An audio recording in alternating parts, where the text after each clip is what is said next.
ọmọ Ìbàràpá lápapọ̀ ẹ jẹ́ a dúpẹ́ lọ́wọ́ àkí ọmọ Yorùbá lápapọ̀ tìlé tó kó ẹ̀mí àbọ̀ ẹ bá ń kọ́mọ Adéyẹmọ Chief Sunday Adéyẹmọ Ìgbòho orúkọ ńlá tí ń jámọ́ láyà bí àrá orúkọ tó ń dẹrù bo lórúkọ gan-an ọmọ Yorùbá ẹ má sùn o torí pé bùrà a kò lè fojú kégbodò láyé títa ríro lẹ̀dá ń kọlà wúrà tó máa dán alànà kọjá dandan o ọ̀wọ́n irin ní má bẹ̀rẹ̀ wọ̀nà ẹ̀dá kan ò lè ṣì wá lọ́nà mọ́ ẹjẹ́ àfìmọ̀ṣọ kan ká lè débi re ẹjẹ́ àjọ gbárùkù ti Sunday Ìgbòho ṣá ọmọ Ìgbòho mọ̀rẹ́ nílùú Alágbàdo Òde ọmọ atapẹ̀tẹ̀ wọnú omi ọmọ gèdèlè wodò sànyà ìsànyà ò rẹ́ràn bàbá yín láàrin ìdí omi kò sì náà ń kán sí yín lẹ́nu ọmọ òkúta mẹ́ta òkè Ìgbòho ìkan ń ṣe yín ní dábọ̀dàbọ̀ ìkan ní mọ́ rọra ìkan tó kù nígbà tí wọ́n ò mọ̀ Ìgbòho mọ̀rẹ́ kí ló dé Ìgbòho mọ̀rẹ́ sí ọmọ òpópó sanran ìgbàgede Ìgbòho sùn wọn láláìsí bẹ̀rẹ̀ wọn ní kó ní bẹ̀rẹ̀ ó máa kó bẹ̀rẹ̀ lọ ẹ̀sìn ò ní bímọ méjì ní Ìgbòho mọ̀rẹ́ bẹ́sìn bá bímọ méjì ní Ìgbòho àfikàn pọpọ sí amúkan yòókù bọ sànyà àtúmúyà rẹ̀ tí ò lọ́rọ̀ gbọ́ àfiṣẹrù wálé wàrà mòjé ọmọ onílé ọlà àwọn àjòjì tó ń ṣe ségesège tọ́láwọn ò ní bomi kó sí mu wọ́n láwọn ò ní bomi sànyà wẹ́sẹ̀ ìgbà tójú kò fi rí ńkọ́ gbogbo wọn náà sáré bomi kó sí mu wọ́n sì bomi sànyà wẹ́sẹ̀ ọmọ abẹ́rẹ́ mẹ́ta òde ayé ọ̀kan ṣẹ́ ọ̀kan tẹ̀ ọ̀kan tó kù ní gbogbo ayé tí ránṣọ kiri gbogbo ọmọ Yorùbá Sunday Ìgbòho onírèlẹ̀ láéláé torí àbá lásán nìkan ń dá òkúta ò ṣe gbé fún wọn o ìmọ̀ràn lásán ni ti balùwẹ̀ kò pọ́sibú kó dòdò láyé ń bí ó kún díẹ̀ kí tọ́ domi láéláyé ìtọ́ mi lè domi Sunday Ìgbòho arógun má ti dí tó ń jà fẹ́tọ̀ Yorùbá ní tilé tó kó.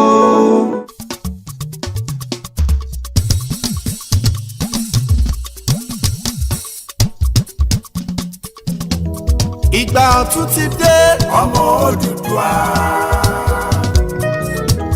àsìkò ọ̀tun ti dé ọmọ Odùduwà kò ṣẹlẹ́yàmẹ̀yà mọ́ ọmọ Odùduwà kò ṣẹlẹ́yàmẹ̀yà mọ́ ọmọ Odùduwà àsìkò ti tó láti gbára wa lọ́wọ́ ìjọba amúnisìn o. Àsìkò ti tó ọmọ Odùduwà àsìkò ti tó ọmọ Odùduwà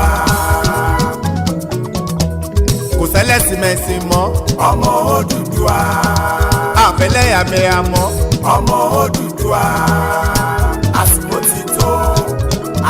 ti tó láti gbára wa lọ́wọ́ ìjọba amúnisìn o.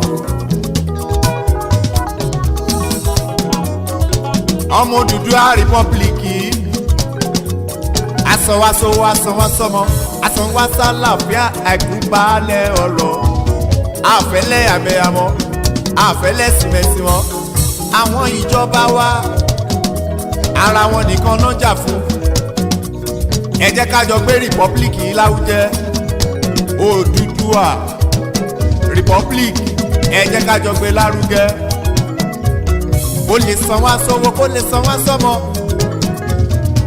asọ̀wásálàfíà àìkúbalẹ̀ ọ̀rọ̀ àní àsìkò yìí ti tó ọmọ Odùduwà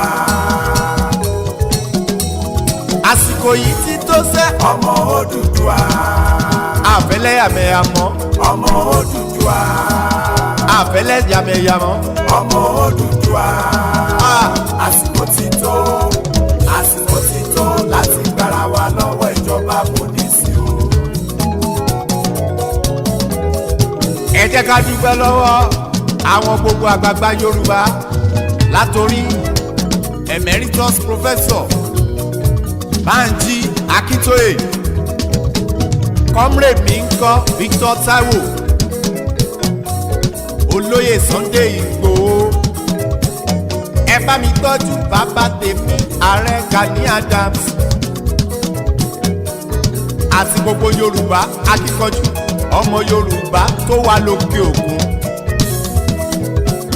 látòrí Mr. Adékúnlé Adépọ̀jù àní ìgbà ọ̀tun ti dé ọmọ Odùduwà.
Again. No going back. Ìgbòho òòṣà iṣẹ́ rẹ̀ ń tẹ̀síwájú. Mr. Koiki ẹ ṣé o, àwọn ọmọ mi ló ń kí yín o. Àwọn ọmọ mi ló ń kí yín o. Lágbára Ọlọ́run, a máa délẹ̀ lérí o lórúkọ Jésù. Yorùbá nation.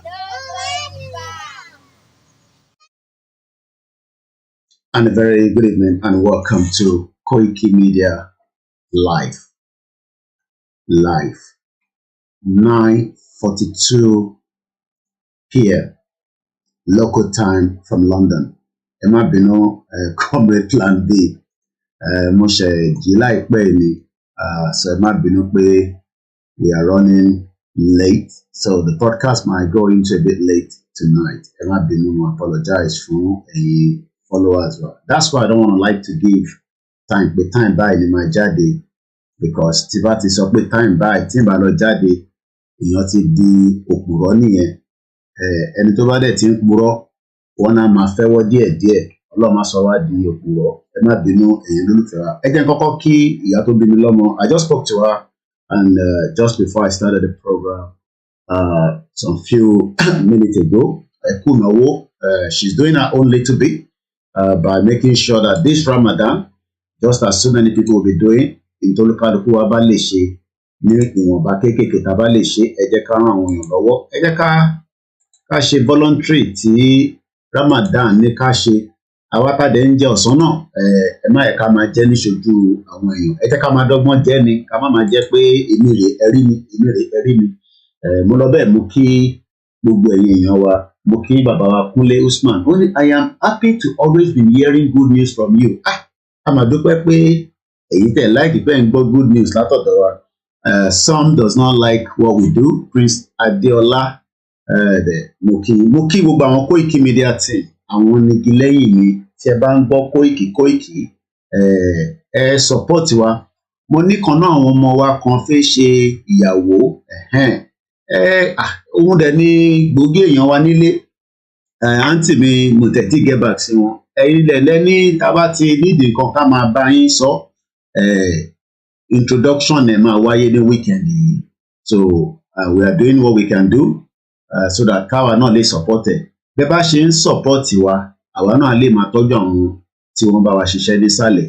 I have mo wọnú chat group wa ní ọ̀sán ẹ̀. There is 28 of us apart from tabayọ mẹ́rin kúrò nínú list yẹn, because number mẹ́ta lèmi tẹ̀ ń lò níbẹ̀, méjì ká tẹ̀ sọ pé mẹ́ta, okay, ó di 25. Tábà tún yọ̀yàn méjì kúrò, ó kù 23. So I have 23 strong team. Àwọn kan ẹ̀ ní gbúrò wọn rárá lórí social media, and they are working quietly because of the nature of their job. So ẹ continue láti support wa, so that káwa náà lè make sure pé à ń tọ́jú àwọn tí gbogbo yín fi ń gbọ́ Koiki. Àwọn tí ní kémi má wálé, wọ́n ní kémi ṣáà jókòó pa sílùú òyìnbó, kí máa fi education gbogbo táwọn èèyàn mọ̀ tó gbọ́ rí, kí máa jẹ́ káwọn máa gbọ́. But àwọn wà nílé, àwọn á máa ṣe gbogbo tí èmi bá nídìí láti ṣe kó tó di pé Elédùmarè á tún fa ìrìn àjò mi wá sílé, because everybody knows if I go to Nigeria, I will be a target. Everybody knows that. So ẹ má sọ fún mi pé kí n wálé. Bẹ́ẹ̀ tẹ́ ẹ sọ fún mi, èmi gan mọ̀. I am a target because I am the most closest person, well, at least after the Olóyè family, I cannot say I am the closest. Ìyàwó ṣì wà, kọ́lọ́n bá wa dá wọn sí dáadáa. Àwọn ìyàwó wọn wà, àwọn ọmọ wà. Lẹ́yìn àwọn yẹn o, èmi ni mo tún close mọ́ CSI. So going to Nigeria is a high risk for me at this time, and everybody knows that. Tíyàn bá dẹ̀ ń jàjàngbara, wọ́n ẹni tó bá wà láyé òun ló lè jàjà yẹn. Ọ̀nà mẹ́ta ni, is either you are killed. So táwọn kan bá ní Ọlọ́run, Mr. Koiki, Ọlọ́run ló ní kẹ́ má sí lọ́dọ̀ Ìgbòho níjọ́ yẹn, wọ́n á máa pa mí àbí. So but the message cannot be killed. But Ọlọ́run fi jẹ́ kí n wà níbẹ̀ ló ṣe jẹ́ kí n ṣe wà níbí báyìí lénìí.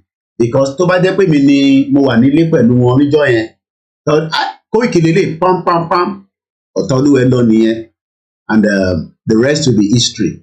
But I am still here. The other one is èèyàn lè wà nínú prison ẹni tó bá ń jàjàgbara. So you are likely to be in the prison at some time, but nobody knows when. Gbogbo yín kúkú mọ̀ pé well, wọ́n máa mú CSI, even though we have foreseen such after the DSS released the message pé anywhere tó bá ti rí CSI ó dè mọ́lẹ̀ because ìjọba ń wá. But màá sọ àwọn kan tí ẹ̀yin ò mọ̀ lálẹ́ yìí lórí àwọn criminal kan tó ń bá wa gbé nínú Nàìjíríà. Tí n bá pronounce orúkọ wọn dáadáa, ìyàwó mi ti try láti correct mi dáadáa, ẹ máa gbà bẹ́ẹ̀. Wọ́n ń pè àwọn kan ní Chagoury family. I hope I pronounce them very well. Wọ́n wà lára àwọn tí mo fẹ́ sọ̀rọ̀ lé lórí lálẹ́ yìí. Àwọn ni criminal kan operate nínú Nàìjíríà tí federal government ò kí ń wá. Ojú bàbá yẹn lélẹ̀. So let me put his face there. But and we're going to come back to him later. Mo kàn fẹ́ kẹ́ wojú yẹn. This conversation tonight is going to focus more on this family. Àwọn wo ni wọ́n? Báwo ló ṣe di ẹni tó ń control nǹkan tó pọ̀ nínú Nàìjíríà lénìí? Ìgbòho tó jọmọ Yorùbá tí ó ń béèrè fún ẹ̀tọ́ àwọn èèyàn ẹ̀, he became a target. Wọ́n fi lọ pamọ́ nulẹ̀, àwọn kan ló pọ́n lẹ́sẹ̀, ó fún fẹ́ǹsì jáde ni, ó ṣe kinní kan. Ìgbòho dẹ̀ náà òun rìn kọjá lára wọn ni. Ọlọ́run ló ní ẹ̀mí òun. Tó bá ní àwọn tó rí chief ní after the July 1st attack, mo wà lára àwọn tó rí wọn. Kódà ó bọ́ gbogbo aṣọ fún mi, not pé kí n wo kò sí kankan tó ṣe, ṣámúṣámú lára bàbá wa. Kódà ìjọ Saturday rally Lagos yẹn, Ìgbòho sì tún sọ fún wa pé ká máa gbáradì ká lọ sí bá mi máa ká tún ṣe yẹn, ṣe jẹ́ ká ṣe sùúrù díẹ̀. Ẹ mọ̀ pé mo ti ní ọ̀nà mẹ́ta ni ẹni tó jẹ́ freedom fighter. Mo ti sọ ti kú fún yín sódà kẹ máa ṣẹ́rí ẹ̀yìn ò ní láti sọ fún èmi mọ̀. Ṣẹ́rí àbọ̀rọ̀ máa fẹ́ máa pòwe fún mi pé ìtagbédá èmi mọ̀ pé ó lè mú kú wá, but Ọlọ́run ní jẹ́ kó mú kú fúnra wa. Ikú á máa yẹ̀ lórí wa lọ́nà kanà. Bẹ́ẹ̀ bá ti ń sá mo sọ fún yín kò ń ṣépè. Àwọn tèmi náà ní lẹ́yìn ìyá tó bí mi, ìyàwó tí mo fẹ́, wọ́n ń ṣàìsùn lójoojúmọ́, so kò sí tàbí ńbẹ̀. Tèmi bá tẹ̀ ń sùn tí bá ń dànù bàbá yìí ti sùn lọ. Àwọn ìyàwó tí mo ní ṣàdúrà lójoojúmọ́, so aya tèmi ò já lórí nǹkan tí mo gbé dání, ọkàn mi balẹ̀ pa. Kò sọ̀rọ̀ tí mo lè sọ, àwọn ọba ni mo ní bú mọ́, jọlọ ti ní kí n má bá àwọn ọba kì í fi wọ́n sílẹ̀, but màá máa pè wọ́n ṣàkíyèsí. Ṣé wá rí gbogbo àwọn olórí burúkú politician yín látòkè délẹ̀, kò sí kankan tí mo lè ṣépè fún. They are all criminals as far as I'm concerned. They are criminals. They are bastard. Wọ́n ti tàn yín dànù. Torí ẹ̀yin tẹ́ ń sọ pé wọ́n ti Igbo fẹ́ gba Lagos, a máa lọ sọ́dọ̀ àwọn Chagoury lálẹ́. Ẹ wá ṣàlàyé fún mi báwo ló ṣe wà powerful nínú Lagos State. Màá ṣàlàyé débẹ̀, mo mú bọ̀ díẹ̀díẹ̀ ni. So lẹ́yìn tíyàn bá ti kú tó ń ṣe jàǹgbara tí kò dẹ̀ sí nínú prison, Ìgbòho was kept in the prison nítorí èmi àti ẹni. Inú àgbàlá ẹ̀ ló wúrí yẹn. He had no reason to join Yoruba nation. A lè máa sọ fún kó náà bàbá Gani Adams nísìn, bàbá yẹn kàn rọra dọ́gbọ́n ọgbọ́gbọ́n dàgbàlagbà fi ń sá fún màálùú. Ó ti mọ̀ wá Yorùbá, ó náà Yorùbá ò ṣe ìjà, Yorùbá ò ṣe ìjà.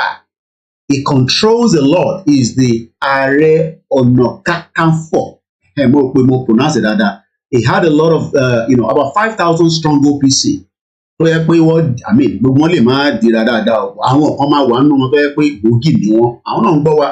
So àdẹ̀bá wọn jà dúpẹ́ fún wọn. Mo kí àwọn Àgbẹ̀kọ̀yà, mo kí gbogbo security, mo kí ẹ̀yin tẹ́ ń wà láti Ilé Ifẹ̀, Ilé Ifẹ̀ ní Ọ̀ṣun State, mo kí dáadáa. So wá rí the last one ni wọ́n máa ń pe kinní kan ní mọ̀jàmọ̀sá lákíkanjú lọ́ fi máa kíkanjú. So èyí tẹ́ bá ń sọ pé mo ò sí nílé nísìn mo ń pariwo Yorùbá nation, báwo ló ṣe lè jókòó sáà abroad kó máa pariwo Yorùbá nation? Wọ́n máa ń pe kinní yẹn ní mọ̀jàmọ̀sá. You will fight another day. So I came to Nigeria at the appropriate time. So if I'm not on the ground right now, ìta tí mo wà yẹn nísìn, jẹ́ ẹ máa bá yín fa wàhálà yẹn láti ta, kẹ́yìn dẹ̀ máa fàdúrà ràn mí lọ́wọ́, kẹ́yìn dẹ̀ máa fi owó fi àdúrà ẹ̀ mọ̀ pa ọ̀tọ̀ làdúrà ọ̀tọ̀ ní owó. so bàbá rẹ̀ tó fẹ́ sọ pé Koiki lálẹ́ kó tẹ̀ tó bẹ̀rẹ̀ ètò ẹ fún wa ní tí Ọlọ́run bá ní ká fi bẹ̀rẹ̀ Ramadan Kareem so especially ká lè send sí ọmọ tí ó ti rán mi létí ó ní ọ̀gá ẹ máa ti gbàgbé pé máa travel ní ọ̀la owó tẹ promise ni ẹ dẹ̀ mọ̀ pé táwọn tí wọ́n bá yàn jíṣẹ́ bá ti ń lọ́yàn lọ́fun pé owó ó ti di dandan so bàbá rẹ̀ tó ní Koiki ó dá 20,000 bá ń send ẹ̀ sọmọ yẹn ọmọ tí ó máa ń sọ yẹn ẹ support wa thank you so much before we go into the program so ẹ lè screenshot ẹ that is how it goes mo kí gbogbo ẹ̀yin bàbá mi bàbá wa Wàsíù Akínyẹlé àtẹni tí mo jù lọ àtẹni tó jù mí lọ gbogbo yín mo kí mo fi tẹlẹdùmarè mo fi kí yín mo fi kí ti mùsùlùmí tí kíkí assalamu alaikum wọ́n ní Tinubu náà lọ sí Saudi Arabia but ó sì wà ní France lọ́wọ́lọ́wọ́ báyìí ta ló gbé dé France kí ló ń wá ní France kí ni relationship Tinubu àti France ó likely ká fẹnu bà lálẹ́ dẹ́njọ́ mo bẹ́ẹ̀ ni sórí tí bá ti ń sọ̀rọ̀ Tinubu tó bá jẹ́ pé bàbá ẹ̀ ni ó bẹ́tà kó má wo program yìí live torí ó lè lọ ní àtàkà torí criminal ní Tinubu ẹ má sọ fún mi pé ọmọ Yorùbá ni kò sí tó kàn mí pẹ̀lú yẹn torí pé tó bá ń sọ yẹn màá máa fáyà mọ̀ sí mi so ìyẹn lọ bẹ́ẹ̀ mo kí bàbá wa lálùbáríkà bí gbogbo yín bá ń bu àwa máa sọ pé ó láwọn ọmọ tó dá lọ́wọ́ ìyẹn ni bàbá wa Emeritus Adébánjí Akíntóyè gbogbo mídíà ọba support bàbá mọ́ èmi dúró ti bàbá 24/7 mo kí bàbá wa chief man mo wá kí gbogbo ẹ̀yin professor kan tí mo bá pàdé níjọ́ tí mo wá sílé Ifẹ̀ bẹ́ẹ̀ ń ṣe pa ẹni Koiki ọmọ wa bàbá wa ṣe mí àwọn ẹ̀yin mi nílá ṣẹ́rẹ́ ẹ̀yin professor ní tó wà lórí yín ó ti pọ̀jù tèmi lọ mo kí gbogbo yín mo wá kí ẹ̀yin màmá wa náà mo kí gbogbo èèyàn I don't want to be mentioning all the names mo ti kí gbogbo yín and we go into the program. Ẹ̀wọ̀n pé mo ní mo fẹ́ wá sọ̀rọ̀ nípa 1999 constitution mo kí wà látà èèyàn ti Koiki lẹ́ẹ̀kan sí mo kí gbogbo Koiki Media team tó bá mọ̀ last month our team was able to bring 5.5 million people into Koiki Media page wa kan nìyẹn o we have 3 pages we operate on Facebook I have 2 Twitter accounts I have 2 Instagram accounts 1 link there and 1 YouTube apart from our backup YouTube ṣé gbogbo ilẹ̀ rántí backup YouTube yẹn ṣùjọ́ tẹ́ ẹ̀ bá ti rí wa lórí YouTube ẹ gbọ́dọ̀ lọ subscribe because I think we only have about 200 and something followers there so that kó má sọ pé Koiki àwọn òde sọ fún wa pé ó wà live ẹ lọ wá YouTube yẹn Ọlákúnlé I hope you are with me tonight ẹ bá fi link yẹn síta so that we know that mo kí ìyàwó Ọlájírè ẹ ń béèrè nọ́mbà kan lọ́sàn-án yìí get in touch pẹ̀lú mi ká lè facilitate tẹ́ ń béèrè yẹn I can work on that. Mo kí bàbá ọba Ògbóni mo kí Ajagun mo kí Òmeyọ̀ bẹ́ẹ̀ mo kí gbogbo wa. Yorùbá nation la gbé dání kò sí kankan tó tí change the only thing tí kò tí ṣẹlẹ̀ ni pé àìtí ìjáde sọ fún yín pé àti gba country ìyàtọ̀ tó wà láàrin àwa àtàwọn wọ̀nyẹn kò tí ẹ ti bá ti ní àwọn yẹn for relevant sí mi láti máa dárúkọ wọn kò ṣe pé mo fẹ́ respect wọn but kò necessary àwọ̀ ìtí gba Yorùbá nation o gbọ́ mi dáadáa àìtí gba Yorùbá country ìtọ́dẹ̀ ń pè ní country ni pé ká máa pàṣẹ fúnra wa ká kóra wa jọ ká ṣe constitution wa ká ní military wa ká ní intelligence security wa ká wá bẹ̀rẹ̀ sí build a country àìtí dé stage yẹn ó ṣeé ṣe kó ti gbọ́ pé wọ́n náà ti declare Yorùbá nation rí fine ṣọ́ra àwọn tó declare yẹn àwọn yẹn náà ló máa update yín ibi tó bá ṣẹ́ dé má wá sórí Koiki Media kó wá béèrè pé Koiki ibo níṣẹ́ Yorùbá nation tí wọ́n declare yẹn níbo ló dé èmi kọ́ ni mò ń bá wọn polongo yẹn wàá lọ sórí ètò tibí tó ti ń ṣe wàá kọ́mẹ́ǹtì síbẹ̀ níbo la bá Yorùbá nation dé nítorí pé country wa ti wà in existence for 4 months according to them láti November 20 but lórí ètò tèmi ti Koiki Media tí leader mi jẹ́ bàbá Akíntóyè tí mo gbà fún tọ̀wọ̀tọ̀wọ̀ tí leader mi jẹ́ bàbá ọba Ògbóni tí leader mi jẹ́ Chief Imam ilẹ̀ Yorùbá, tí leader mi jẹ́ Bàbá Gẹ́gẹ́ Ojú, tí leader mi jẹ́ CSI, tí leader mi jẹ́ Pastor Kèbí Ọ̀run-Kòsí, tí leader mi jẹ́ Bishop Adésínà, tí leader mi jẹ́ Prophet Ológunolúwa, Mrs. Janet Fáṣákin àti Bàbá Yílóge, gbogbo wọn bẹ́ẹ̀ bẹ́ẹ̀ ni mo gbà fún. But wọ́n tí sọ fún Koiki Media pé a ti gba country. Ó wù mí náà pé ká ti gba country yẹn. Torí ìwọ tó wá ń sọ pé irọ́ lẹ pa Bàbá Akíntóyè náà máa declare irọ́ ni gbogbo yín pa. Torí ọ̀rọ̀ Yorùbá nation bó ṣe ń wù wá pé kí gbogbo àjọ kúrò ní Nàìjíríà tí kò bá ti tẹ́wọ̀ lọ́rùn bẹ́ẹ̀ yẹn padà síṣẹ́ tó ń ṣe fi ọ̀rọ̀ Yorùbá má fi Yorùbá nation kẹ́wọ́ pé òun ló gbaṣẹ́ lọ́wọ́ ẹ̀ o ò níṣẹ́ kankan tẹ́lẹ̀ Nàìjíríà fọ́kẹ́ iṣẹ́ ò lẹ ní Nàìjíríà. A mọ̀ báwọn kọ̀ọ̀kan náwó sí bẹ́ẹ̀ làwọn diaspora náà náwó sí so má wàá fi wá kẹ́wọ́ pé a ti promise ní pé a máa gba country àìtí wàá gba country yẹn irọ́ ló ń pa Koiki mo ní bílíbẹ mọ́. Nígbà tí dádì ẹ̀ ò ti sọ fún ẹ tẹ́lẹ̀ rí pé ìlú kan Nàìjíríà ìlú èrè ni kò ń ṣe Nàìjíríà, nígbà tó ti gbọ́ lẹ́nu tèmi ara tèmi ti ṣe fún wọn nìyẹn. O lè wá lọ bá dádì ẹ àbẹ ẹni tó bá jẹ́ olórí ẹbí yín kó máa lọ béèrè àwọn ìbéèrè tó mọ̀ torí pé lórí bíbà a ṣe educate yín torí lára àwọn tẹ educate lọ́dún 3 nìyá yẹn kó lọ nísìn tó náà ti gba country wọ́n bú Bàbá Akíntóyè wọ́n bú Ìgbòho wọ́n bú gbogbo wa wọ́n sọ̀rọ̀ àlòṣàǹfà lẹ́nu. Fún ọdún 3 ni mo fi kọ́ yín pé Yorùbá nation máa wáyé lóòótọ́ a máa jà ní Bàbá Akíntóyè ní ká máa ti jà Ìgbòho náà fẹ́ jà but fún ní support tó ẹnu kówó jẹ ẹnu ṣe this.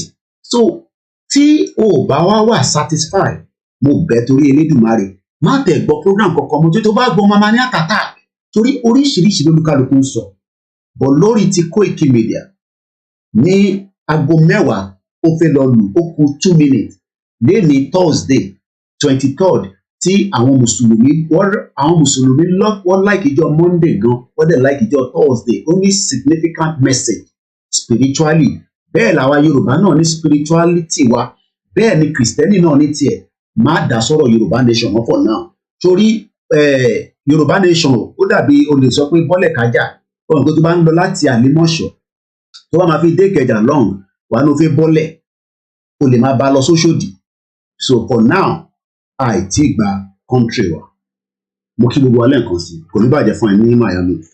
Now let's come back. Yoruba nation 1999 constitution. This constitution is a fraudulent Muke Yekini Mustapha fọkànbalẹ̀ èyí tí ẹ̀ ń gbọ́ àgbọ́yé tó bá ń sọ̀rọ̀ sí ládùúgbò pé bí ìwọ má bá ń sọ̀rọ̀ tá a máa wò ó tiẹ̀ torí gbogbo àwọn tó ní ọ̀bí yẹn wọ́n máa sunkún báyìí àwọn gangan ló máa sunkún jù torí ìwọ tí o ti gbọ́ Yorùbá nation ìwọ ti accept pé Nàìjíríà ti dead torí àwọn tí expectation wọn tán feel pé Tinubu ń bọ̀ wá ṣe ó ń bọ̀ wá fix ẹ̀ àwọn gómìnà ń bọ̀ wá fix ẹ̀ they will be bitter. They will be very bitter. The Nigerian 1999 Constitution. What do we know about it? Everybody believes that Constitution is a fraud. Ẹ má bínú, ìtàfin tóbi náà tàfin yọ ẹ̀kẹ́ náà lélẹ̀.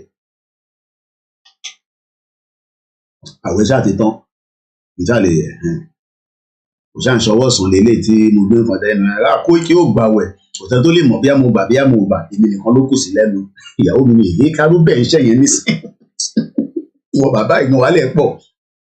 Let's come to the reality. Mo kí gbogbo ẹ̀yin àfà ní wákàtí at the right time ẹni tó máa send 50,000 sí ẹ̀ gbọ́ expect ọlọ́run àṣàánú gbogbo wa ká tó délẹ̀ lérí. So the poverty in Nigeria on over extreme. A lot of you are destitute. And according to the 1999 Constitution, we have a lot of destitute people within us. Not just in Yoruba land, in the Igbo, in the Middle Belt, and every part of Nigeria. I hope my broadcast does not break in between because we share a lot of things in the background. So I want to start diving into it quickly so that we can discuss a lot. Lẹ́ẹ̀kan sí èmi náà ni wọ́n ní fẹ́ lómi ṣe ní. Níbí báyìí màá máa sọ fún yín pé máa mú pen pencil paper máa jot nǹkankan sílẹ̀ ó wà very very important ó lè ṣàǹfààní fún ìwọ ó lè ṣàǹfààní fẹ́mi. Ẹ jẹ́ àkọ́kọ́ wá sí the 1999 constitution. Ǹjẹ́ constitution yìí ǹjẹ́ ó ní any significant táwọn kan tó fi ṣe fraud tó fi ń parọ́ fún wa pé Nàìjíríà máa dá ó máa dá but wọ́n ready láti change constitution ní Nàìjíríà yìí. Gbogbo wa tí a bá tẹ̀ mọ̀ kọ́kọ́ rárá tó jẹ́ pé òkútù ní gbogbo wa at least gbogbo wa ti gbọ́ pé nǹkan kan ló fi ń gáìdì ló fi ń ṣe ìlú ìtọ́dẹ̀ fi ń ṣèlú náà òun náà ni constitution. Tí constitution bá dẹ̀ ti di tí ó ti ní kọ́lọ́fín nínú probability wà pé àṣeyọrí ìlú yẹn kò ní bọ́ sí. Ọ̀pọ̀lọpọ̀ àwọn ọ̀jọ̀gbọ́n ọ̀pọ̀lọpọ̀ àwọn tí wọ́n ní làákàyè àtàwa tí brain wa à ń bẹ Ọlọ́run ni wọ́n ti sọ̀rọ̀ lọ́pọ̀lọpọ̀ lórí 1999 constitution. But constitution yẹn náà ṣì ni wọ́n ṣì ń lò wọ́n kàn sọ pé wọ́n amend it. This is Nigeria constitution, the 1999 constitution. According to bí a ṣe gbọ́ wọ́n ní military decree 24 ni mo try láti wá orin tí citizen wa ṣe kakọ̀ play kókọ̀ ìnàbọ̀ mú mọ́bi tó wà jẹ́ òkè ó dàpọ̀ lélẹ̀ ẹ jẹ́ kíkọ̀ play wọlé kakọ̀ bọ̀.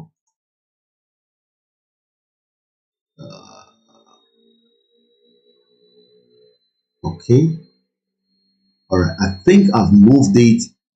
Màá ní láti wá again kò play àbáyọ tí màá ní láti lọ wá níbi tó wà ẹ jẹ́ kí n máa wá lọ. In tí mo fẹ́ fàyọ òun ni pé everybody knows that the 1999 constitution is one of the biggest problem and threat fún gbogbo ọmọ Yorùbá àti àwọn ẹ̀yà tó kù. Kí ló wá dé tó jẹ́ pé constitution yẹn náà ni wọ́n ní ká máa bá lọ tí wọ́n fẹ́ fàya? Kò sí kankan tó ń pè ní amendment. Ẹ lè amend in tí kò ṣe amend. But lénìí àwọn tó ń darí Nàìjíríà láti orí president, vice president, senate president, deputy senate president títí lọ sí gbogbo àwọn tó ń darí ẹ̀ ní orí Nigeria State Assembly, Federal Assembly, senators, state governors, deputy state governors, and so rest and so much and so forth like that. Let's just look at the constitution. As at 3 days ago, according to a news network there says, Nigerian constitution has again been amended. Ẹ jẹ́ ká lọ wo dictionary meaning amended kó lè bá yé mi àti ìwọ tí a jọ wà nínú abúlé torí abúlé lèmi náà wà ní London. Máa rò pé ẹni tó wà London gbogbo ẹni tó wà London kan ló ní knowledge. Tó bá sọ pé nǹkan amend. Tó bá sọ pé again. Kí ló mean by that? Ǹjẹ́ a lè amend the constitution láti lè fi favour ìlú tá à ń pè ní Nàìjíríà? Make minor changes in order to make it fairer or more accurate or to reflect changing circumstances. Constitution tí Ọbásanjọ́ tí kò fojú rí nígbà tó fẹ́ wá di president ní 1999 òun náà ni wọ́n ṣì ń lò títí di wákàtí. Òun náà ṣì ni wọ́n ṣì fi ń darí ètò Nàìjíríà láti bí a máa ní ọlọ́pàá nílẹ̀ wa àbí ní state kankan and so many things of such. Èyí tí ó ṣe kókó tó ṣe pàtàkì ni pé wàá máa gbọ́ ní gbogbogbò wá ní wọ́n ṣe kí ni wọ́n mo kí ìyàwó Agbémilékè grandma ń kọ́. Ǹjẹ́ ó possible pé constitution tí a gbẹ́nu lé yìí ǹjẹ́ ó possible pé wọ́n lè tó bá wá amended ṣé fún benefit gbogbo Nigerian àbí àwọn section kan nínú Nàìjíríà àdébẹ̀ láìpẹ́ yìí but ẹ jẹ́ ká kọ́ wo kí ni wọ́n ń try láti amend according to this news that was out just 3 days ago èyí ní 23rd lẹ́ẹ̀kan sí live program ní ẹ bá mi lẹ́nu ẹ̀ mo kí ìyàwó Mojísọ́lá Ọlátúnjí mo kí ìyàwó Sẹ̀kínà àwọn obìnrin ni máa ń fẹ́ kí tó pọ̀ jù torí wọ́n ní mo níyàwó tó pọ̀ mo ní bẹ́ẹ̀ ni gbogbo àwọn obìnrin tó wà lórí platform pátá náà ni ìyàwó mi ní inú wọn grandma ni àwọn grandma kẹrì ọmọ ńlá kí àwọn ọmọ tí ó bá ní tó bá da tó dúró tó lè sọ̀rọ̀ dáadáa báyìí tó mú kí gbogbo ẹ̀yin grandma ẹ kú tọ́jú mi láti gbogbo ìlú tó lókàlùkù wà títí dé gbogbo agbègbè kankan níbi tá a pè nílẹ̀ Yorùbá lẹ́nu. On Friday, according to this article, let's pull it out a little bit. Now, come out on the screen to Daniel Kafumowa. On Friday, the 17th of March, 2023, the president, Ìyẹn Buhari, dead or alive, ó ti kú ni, fake ni, whatever ni, a ṣá mọ̀ pé Buhari is not the one tí a mọ̀ ní in the 80s nítorí so many changes tí wà lára ilé tó ń operate lọ́wọ́ ní ilé tó ń operate dàbí robot ni ìtọ́ba ní kó sọ ló ń sọ. Má dẹ̀ wá sí bíbá tó sọ fún mi pé kò possible pé Buhari ti kú sórí gbogbo àṣírí yẹn ó sì máa jáde bó pẹ́ bó yá. Bó dẹ̀ jẹ́ pé òun náà kọ́ ni ó kú tí wọ́n gbéyàn kan síbẹ̀ tó disguise. Kódà Putin evidence indicate pé Putin gan lo double body. Ẹ má bínú pé a kò tún yàbàrà lọ sí bẹ́ẹ̀ yẹn briefly tó bá pé kinní kan ní double body èèyàn kan tá a máa ṣe bí Kóìkì double body ó ti wà látayébáyé ó ní dá wọn mọ̀ nítorí pé wọ́n máa ń ṣe surgery wọ́n dẹ̀ ti wà advanced double body wọ́n sọ pé Putin gan lò àgbà kọ́ọ̀lù kí nǹkan máa pè wọ́n àwọn ọmọ ẹ̀tọ́ pé some believe that Putin is also using a double body. I don't know. But there is nothing in today's real world tí kò possible. Ìwọ tó wà ní Nàìjíríà, ìwọ lè máa sọ pé but orí Buhari pẹ̀lú President America àbí this and that. But let me say this clearly to you.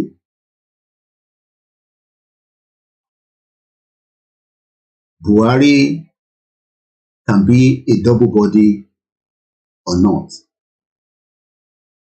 Mo wà lórí program yẹn mo ṣe ń disconnect momentum pé mo wà lórí live show yeah mo lè fi mo wà lórí live show báyìí nísìn.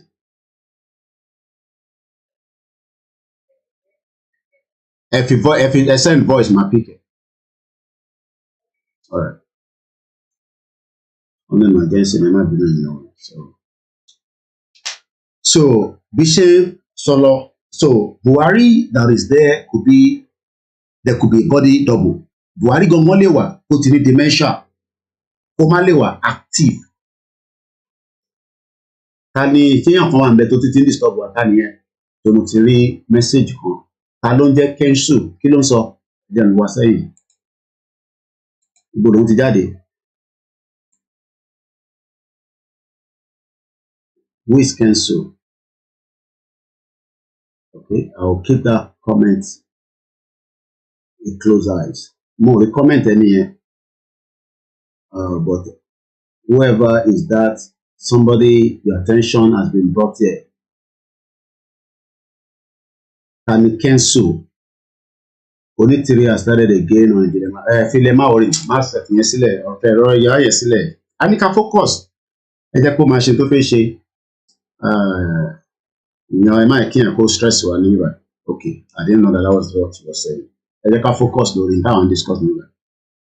About the country for gbogbo náà la dem wa no so kí la ń worry ara yín fún. So our big country. So there could be double body. So in case you are wondering, taban sọ pé Buhari dead or alive, probability yẹn ó wà because even evidence is showing that this is Putin tó bá rí pé èèyàn mẹ́ta ọ̀tọ̀ọ̀tọ̀ lélẹ̀ so wọ́n believe pé Putin kọ́ ni ìkànnù wọn there is a fake one here Muki African Confidential so there's probability that Putin is using a double body because tó bá wo ti July kò wo ti May 29 May 2022 July 2022 lélẹ̀ eléyìí ní March so there is something that they believe that this is not Putin. But let's leave that and come back. So, Buhari, the president, assented to some constitutional amendment. So, the constitutional amendment passed and transmitted by the National Assembly to the president for signature in January this year. Under these amendments, the coverage of the concurrent legislative list was further widened, thereby tightening up the exclusive legislative list with the aim of further promoting true federalism. Wàá rántí pé bàbá Adéyẹyè tó máa ń sọ̀rọ̀ pé this constitution can never give us progress. This constitution can never give us peace. Bàbá yẹn lélẹ̀ but this is not the full version. Mo rí tí mo ṣe lọ́n play the half version so mo fi lọ wá full version yẹn. Criminal Abdulsalam tó dárò constitution sílẹ̀ nílé bàbá burúkú yìí and so many people have said a lot around that constitution. Ti máa yẹn ni mò ń wá yà òun lélẹ̀ so ẹ jẹ́ ká gbọ́ ti bàbá yìí tó máa ń sọ pé concurrent list unicorn list and all that. Once again, a very good evening. So let's watch this together.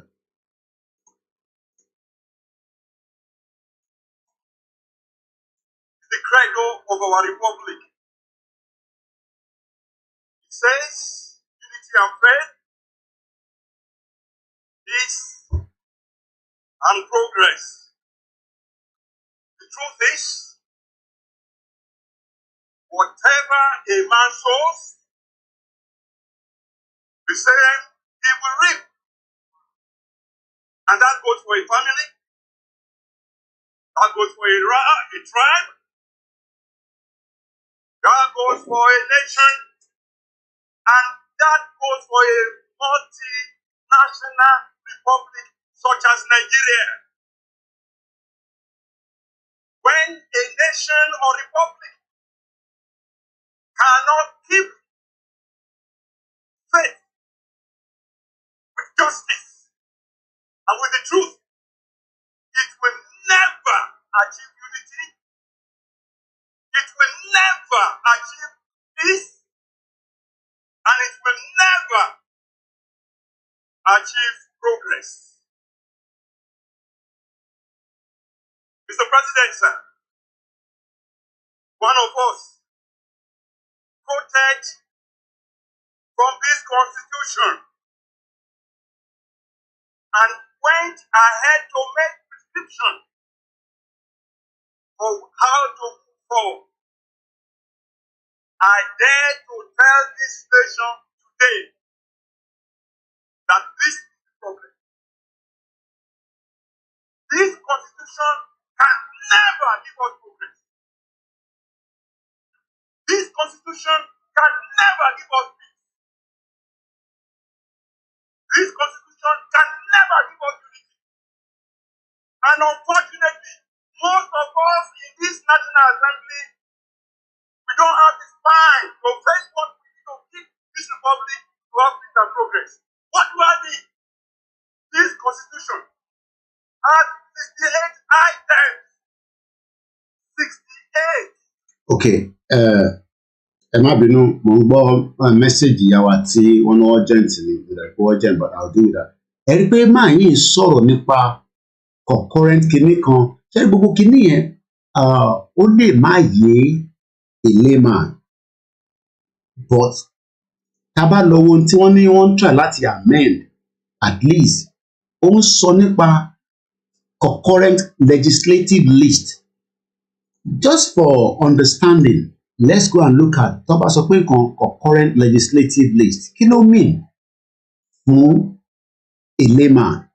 The concurrent list is a list of 52 items through the last subject is number 47, given in the 7th schedule to the Constitution. Okay, it's a concurrent list of Nigeria, not to India. So the list, the executive, legislative list, and the concurrent apofewa kilo mean, from a layman. What are the items in the Nigerian? So let's use with those ones. Marriage and divorce, infants and minors, adoptions, wills, interest, succession, joint family, partition, all matters in respect of which parties in judicial proceedings were immediately before the commencement of this constitution subject to their personal law. What are the 3 legislative lists of the federal government? What is meant by the concurrent legislative list? The federal list covers the subject over which the federal government has exclusive legislative power. So legislative power here as something that is very, very powerful. While the concurrent list subject regarding which both the federal and the provisional government can enact on. So that is what they are trying to amend according to what Buhari, I don't know whether he has signed it or not. So Tobani amendment, rather than take down the whole constitution, they are trying to amend it. But fully, everybody knows that amending this constitution is not our solution. This is not our solution. Our solution is to bring down the constitution officially. Victoria Ajibola Ojo, Mukimomi. Grammar Grace JP, Yadada Muki, thank you so much. And Emma Bilupe Bugwashe start very late, so Ejeka Bona Dada. Muki Aitawa Lori Instagram, then Konsimuki Etemilori Mix Ella. So when we talk about these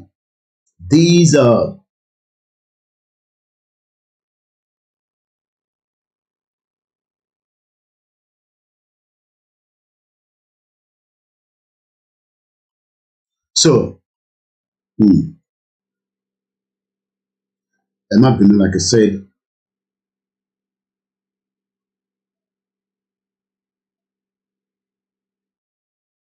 all right, it's an emergency, but they can be dealt with. It's nothing serious. So when we now start hearing that they are amending the coverage of the concurrent legislative list and was further widening thereby, tightening up the exclusive legislative list with the aim of further promoting true federalism. I want us to take note of that word, true federalism in the country, because I was very not concentrating earlier.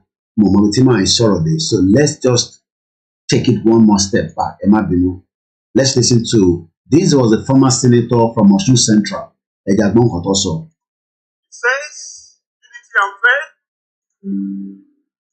peace and progress. The truth is, whatever a man sows, the same he will reap. And that goes for a family, that goes for a tribe, that goes for a nation, and that goes for a multinational republic such as Nigeria. When a nation or republic cannot keep faith with justice and with the truth, it will never achieve unity. It will never achieve peace. And it will never achieve progress. I want us to keep it there for now. What Buhari is now trying to do is to see he can bring peace, unity, and progress by trying to amend these documents.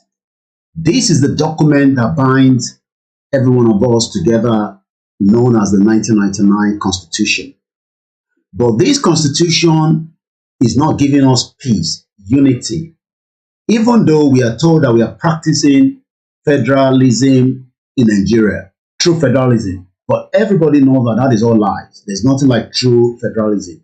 Nígbà tí mò ń ka kíní US fún yín lánàá, the US, 2022, let's see if I can put that out quickly. The US 2022 human rights that we were discussing yesterday during Niger Voices. Eric Luo mentioned with 12 states in what is known as Nigeria is already practicing Sharia. 12 states. This is the, 2022, the United States of America human rights. I don't want to open too much. I've opened too many things, and I've got to be very careful that it doesn't break. Okay, all right. You might as well just let it go. Also, think what you. It's more focus ni pé, why are they trying to amend something, knowing fully well that the amendment is not going to give us the true federalism tá à ń fẹ́ gangan? Because àwọn fẹ́ promote the true federalism. Adesina Adeyemo sọ pé, Bishop Adesina sọ pé, exclusive law involves areas in which federal government only control. Concurrent law involves areas in which both federal and state has the same authority or control. Eshegon Bishop Adesina. Thank you so much, Idowu Michael.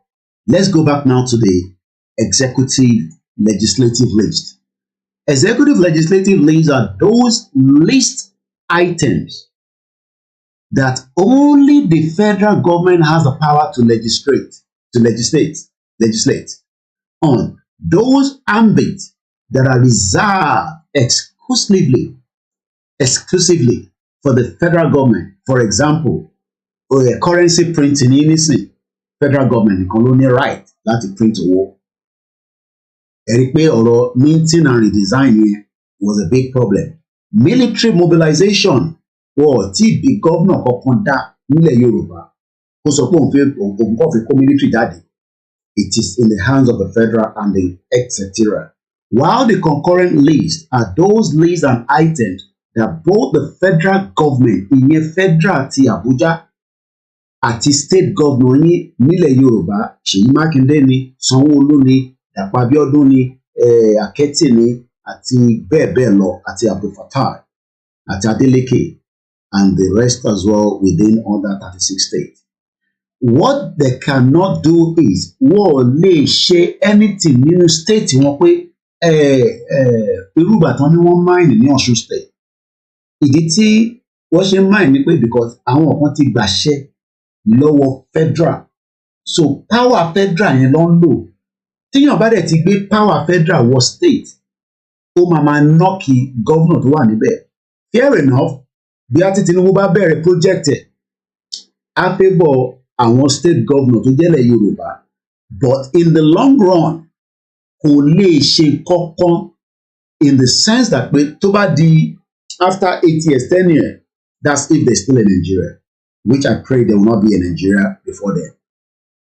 Then another person comes in and change everything again. Big Sam Favor, good evening. So the 5 major highlights of the amendment so that you can harm yourself with the right and current provisions of the Constitution. Omudele. Number 1, the state governors or the state government can now generate and distribute electricity. Previously, tẹ́lẹ̀tẹ́lẹ̀, the issue of where and generating and then distributed was in an exclusive legislative list, thereby reserving anything to have to do with it strictly for the federal government. But now, states of the federation that are interested in generating and distributing electricity can explore that line now. Sharing reason tí wọ́n ṣe ń push gbogbo eléyìí jáde, because a lot of people have been complaining that this country does not work for every one of us. Good evening, Eunice. Good evening to those of you on our Instagram as well. I welcome each and every one of you. Because of that, the government is now doing whatever it can do to make sure that it balances what cannot be balanced. Because everybody knows that kò sí bí wọ́n ṣe fẹ́ amend the constitution, ó ṣì lock gbogbo wa in, and it's not favouring every one of us. So that's number 1. Number 2, own railway. Before this constitutional amendment, it was only the federal government that had the power and the legal right to build railways and operate the rail transport system.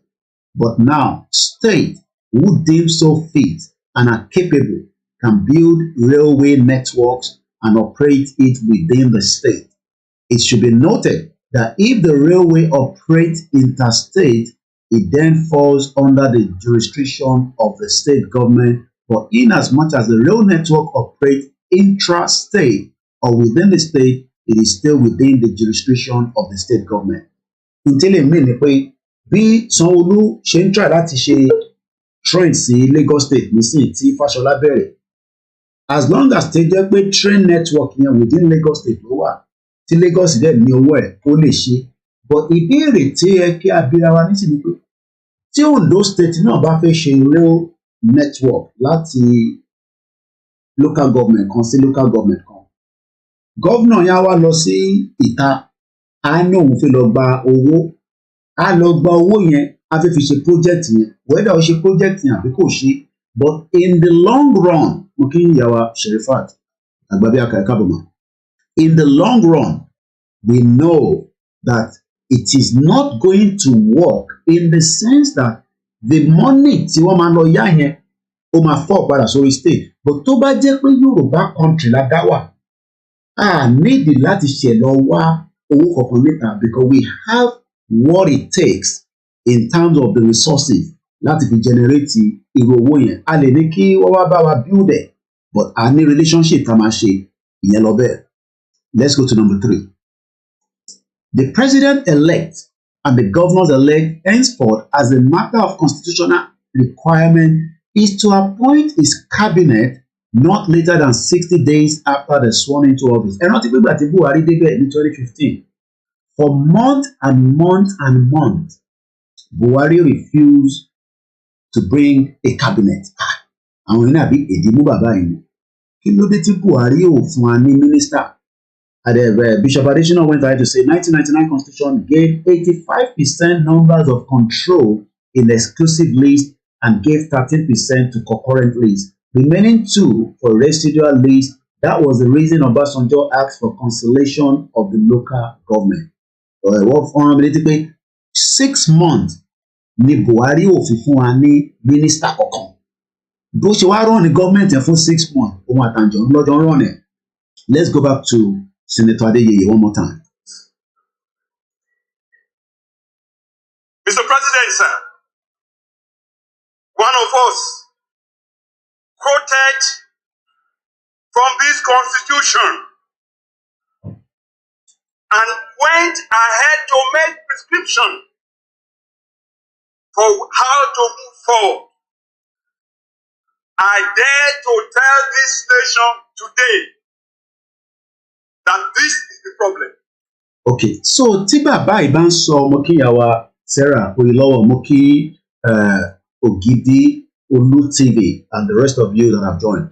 Let's go back and see, when was this video? This video was 3 years ago, but we know that since 1999, they've been pushing, trying to change what the military decree of Abdul Salam, because things have been carved in that constitution.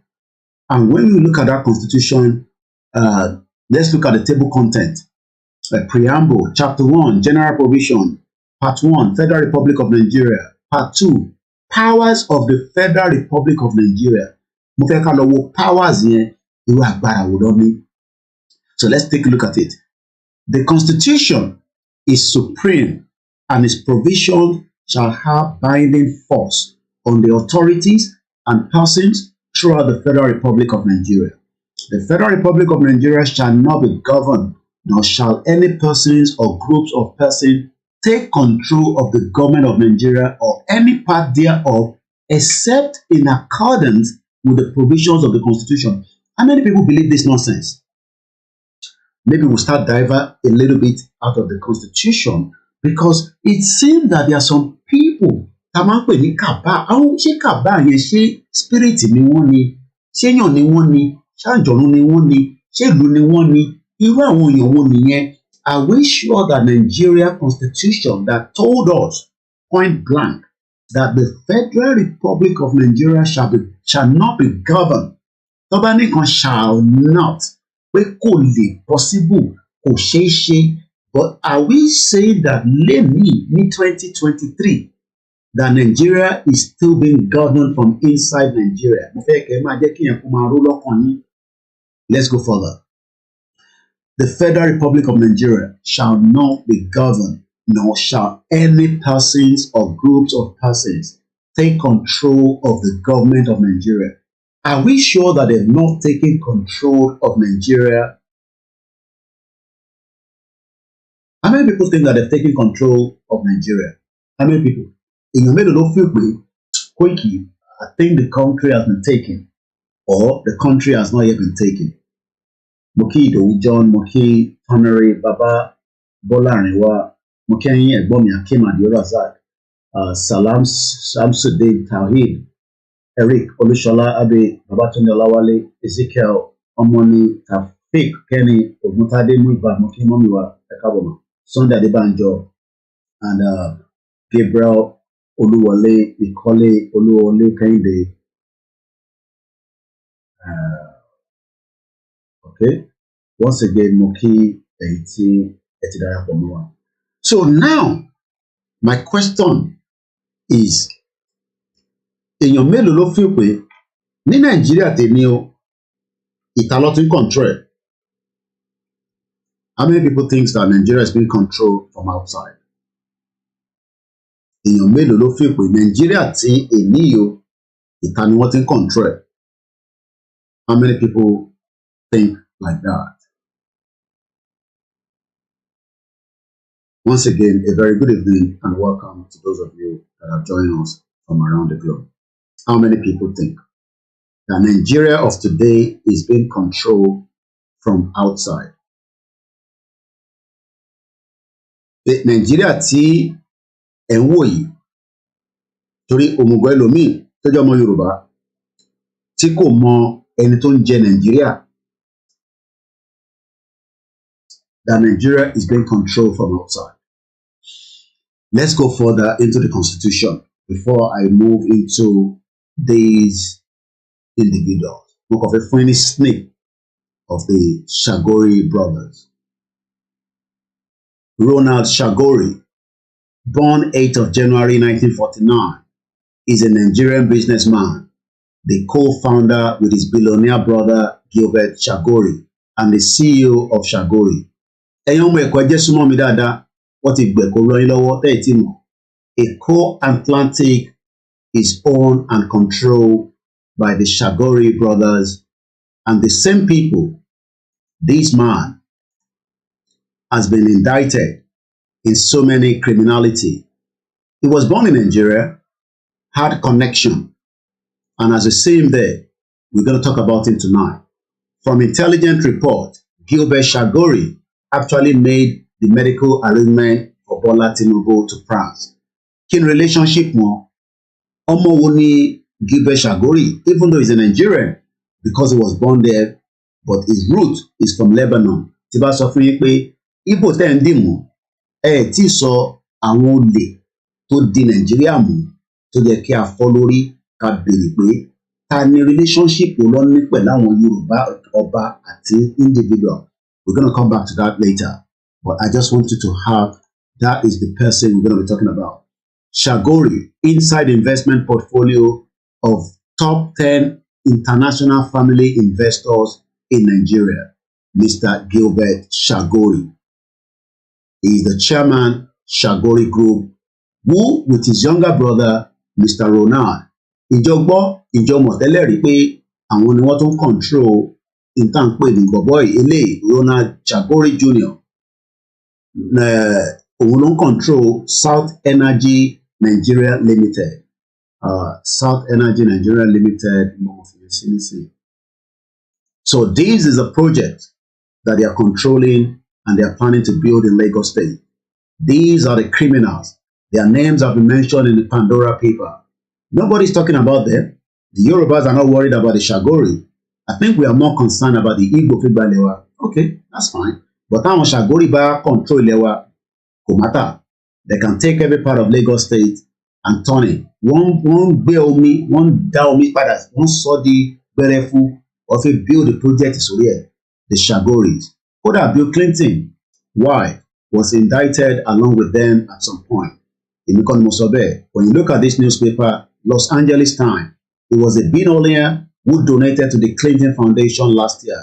He has been denied entry to the United States. The question is, going back to this 1999 Constitution, are we sure that what the Constitution is saying is not being done otherwise? That there are some people that are controlling the country, there are some people, powerful people, that make decisions, like Dangote, the BUA, the Chagoury family, and not only a hotel. During the tenure of Abacha, gbogbo owó Abacha gbé jáde, they were part of those that helped the late Sani Abacha. But today, ìyá mi ọmọ Lára Ìyábọ̀, ọkọ mi lọ sọ́dọ̀ yín lọ́sàn-án. And I was actually telling my wife, I'm sure now you're doing very well. So we'll come back to them. Mo kàn fi jẹ́ kó ró ló kàn yín pé àwọn wo ló ń pè bẹ́ẹ̀, ẹlòmíì ò gbọ́ wọn rí, ẹlòmíì ò mọ̀ wọn rí. But these are very powerful people. Pẹ̀lú àwọn ọmọ wọn, ìwọ ń gbọ́ ọ̀kadà kiri nílẹ̀ Yorùbá.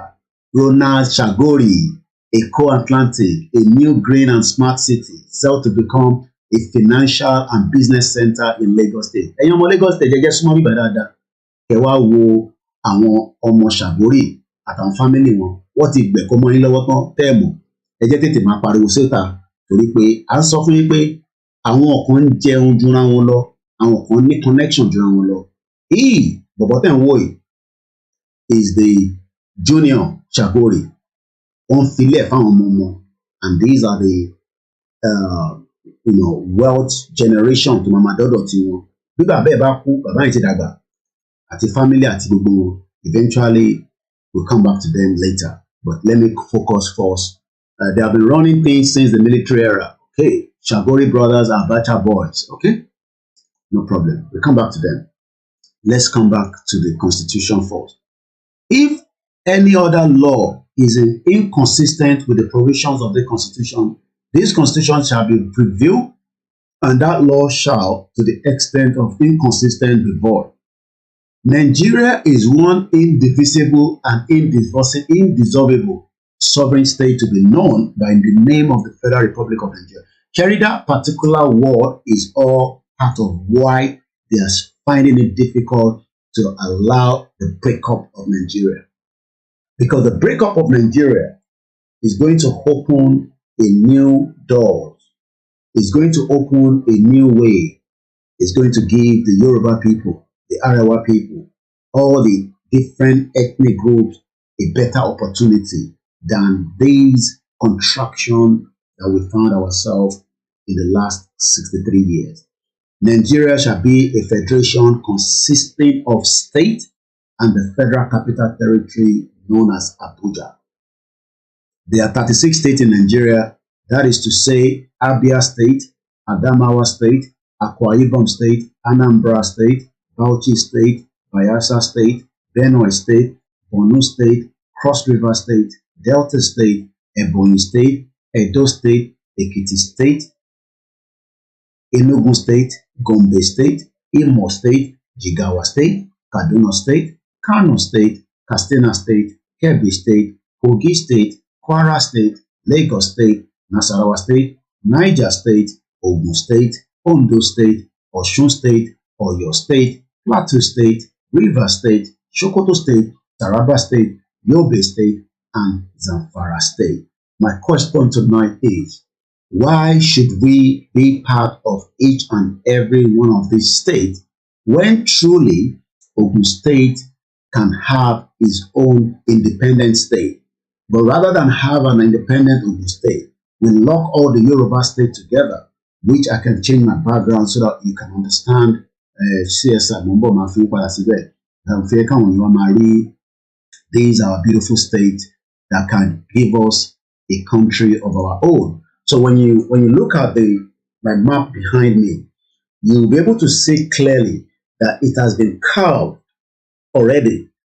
But what they are doing is they are very smart. no, remain in Nigeria. But remaining in Nigeria is giving superlative power to some certain groups of people, like the Chagoury family, that have become so powerful that the real criminals are making much more wealth than you that are claiming a Lagosian. Ìwọ tó ń claim Lagos, àwọn ilé ti gba Lagos mú yín lọ́wọ́ rẹ̀ bí. Because this is one of their projects that they are constructing in Lagos State. Let's look into that project. Again, this is KOKORO Live. I do not own the copyright to this video. Echo Atlantic is a unique new city within a city that's being built on a vast area of land reclaimed from the ocean along the coast of Victoria Island in Lagos, Nigeria. More than 6.5 million square meters have so far been recovered from the sea, with an eventual footprint spreading across 10 square kilometers.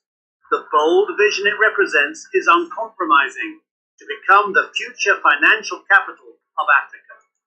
The future financial capital, but not owned by Yoruba people.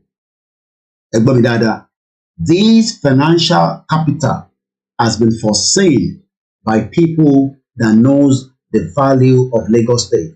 Well, just as you can say that the Igbo are trying to take Lagos State, bẹ́ẹ̀ ni àwọn kan náà fi gbà mọ́ yín lọ́wọ́ tí wọ́n ti gbà already, because we don't know the capacity of what the Chagoury family have done in Nigeria. So let's go back and first look at àwọn wo ló ń pè bẹ́ẹ̀. Okay, sorry, let me move this back. I've done it. Okay, I want to first bring the picture firstly out of these people we're talking about. Is a convict. They're ex-convict. They're criminals. And they've taken your land that you don't even know what you're dealing with. So this man that you're looking up there, Clement, thank you so much for joining us. Muki Yawa Comfort, Ologunja, Yawa Christina. So it is like Yorubas are a deep mess. Lebanese are also running our cities and towns. What is wrong with us? Okay. We will all wake up very soon. I realize we have been sold out a long time ago. Jamiu Sabwe, I think Nigerian government is ruled by some group of people outside Nigeria. I totally agree with you as well. First and foremost, this is Gilbet Chagoury, the owner of a hotel. I'm sure it's a hotel. Everybody goes to a hotel because the hotel is like one of the eyebrow area of Lagos State. D-Ray says, I believe they are just owners by proxies. They work with every government in power, therefore the influence that they have. Okay. This is Gilbet Chagoury, the owner of a hotel. He's a Nigerian billionaire of Lebanese descent. Should we be concerned that a Lebanese descent that was born in Nigeria, erratically, ito fa wahala to tonisi, oni ọ̀rọ̀ pé Gbádébọ̀ kò ń ṣọmọ Èkó, blah blah blah, blow blow blow. But ìyàtọ̀ ni pé àwọn eléyìí ò sọ pèsè síta fáwọn tó jẹ gómìnà yín. Eléyìí ò jáde pé òun fẹ́ ṣe House of Rep. Eléyìí ò jáde pé òun fẹ́ ṣe House of Assembly. But they are the makers of what is happening in Lagos State, if not as many parts of Nigeria today. These are part of the individuals. I want to let down a governor. It doesn't need to be a governor. It doesn't need to be a deputy governor. But in JET and Pariwo Gbádébọ̀, how do we compare these two? I am not endorsing Gbádébọ̀. It does not matter to me whether it's Labour Party, APC, or PDP. They are all criminals. I've told you that point blank. But I am trying to now get a kind of understanding. Èwo ló dangerous jù, according to ẹ̀yin that popular narrative yẹn fún pé Gbádébọ̀ ń ṣọmọ Èkó, ó máa ta Èkó fáwọn ọmọ Igbo. Okay, now Sanwó-Olú ti padà. But what is the relationship pẹ̀lú Chagoury àti Tinubu? Ṣé Tinubu ní relationship pẹ̀lú wọn or not? Evidence is pointing that they have cordial relationship. Even intelligence is telling us as of tonight that Tinubu medical trip to Paris is facilitated by this guy. And if this guy can facilitate the travel of the incoming president of what is known as the Federal Republic of Nigeria, should we be concerned as Lagosians, as Yorubas, inside our territory? Níbo mélòó gan la mọ̀ táwọn investment wọn tún wà? It is not just in Lagos State. We know from these as well. This is Ronald Chagoury. Ronald Chagoury is the vice chairman of the South Energy Nigeria Limited, currently working on Eco Atlantic. The project consists of the construction and development of a high-tech, environmental-friendly city in Lagos, Nigeria. Chagoury has been actively involved in the Eco Atlantic project since the start of the land reclamation. Ilẹ̀ iná ni. Kí ló ń pè ní land reclamation? Ẹ jẹ́ ká lọ wo Google to get the meaning. Land reclamation is a process of creating a new land from the sea. The simplest method of land reclamation involves simply filling the area with large amounts of heavy rocks and cement, then filling with clay and soil until desired height is reached. My question to Yoruba people tonight: why is our land reclamation under control of Nigerians but Lebanese descent? Is that something that should flag, or is that something that we should let go since Chagoury was born in Nigeria? Who is Ronald Chagoury? This is Ronald Chagoury, which is the same guy that you're looking here, okay? This is Ronald Chagoury. And this is Gilbet Chagoury. Mo fẹ́ ká mix orúkọ wọn together, okay? So mo fẹ́ ká máa wò wọ́n lẹ́ẹ̀kọ̀ọ̀kan. This is Ronald. Ilé ni Ronald, but boy, I don't know how old is he. Let's see. How old is he? Age. How old? Ronald Chagoury is 74 years old. He's a Nigerian businessman, the co-founder and the CEO of Chagoury Group, born January 8, 1949, age 74 years old. Nationality is Nigerian. Education, California State University, Long Beach. He had a sibling known as Gilbert Chagoury. He founded an organization called the Chagoury Group. He had a nephew called Gilbert Antonia Christopher Chagoury Ramsey Chagoury. But from what we know, there has been a lot of issues surrounding these individuals in terms of their wealth. Connections and so much and so forth. And when we go deep into what they have done, there's a lot of information that keeps flagging back to corruption. Lebanese in Africa, a look at the Tati family dynasty. These are Lebanese immigrants have established long-term community across Africa, including Lagos State as of today. Àwọn tí à ń sọ̀rọ̀ yìí, they are very powerful. They are very strong. I think this is Aliko Dangote, Ibrahim Jemsi, Ronald Chagoury, Ben Ayade, and others attending the unveiling of the Skipper Eye Super Specialty Eye Hospital with the aim of providing a world-class optical blah, blah, blah.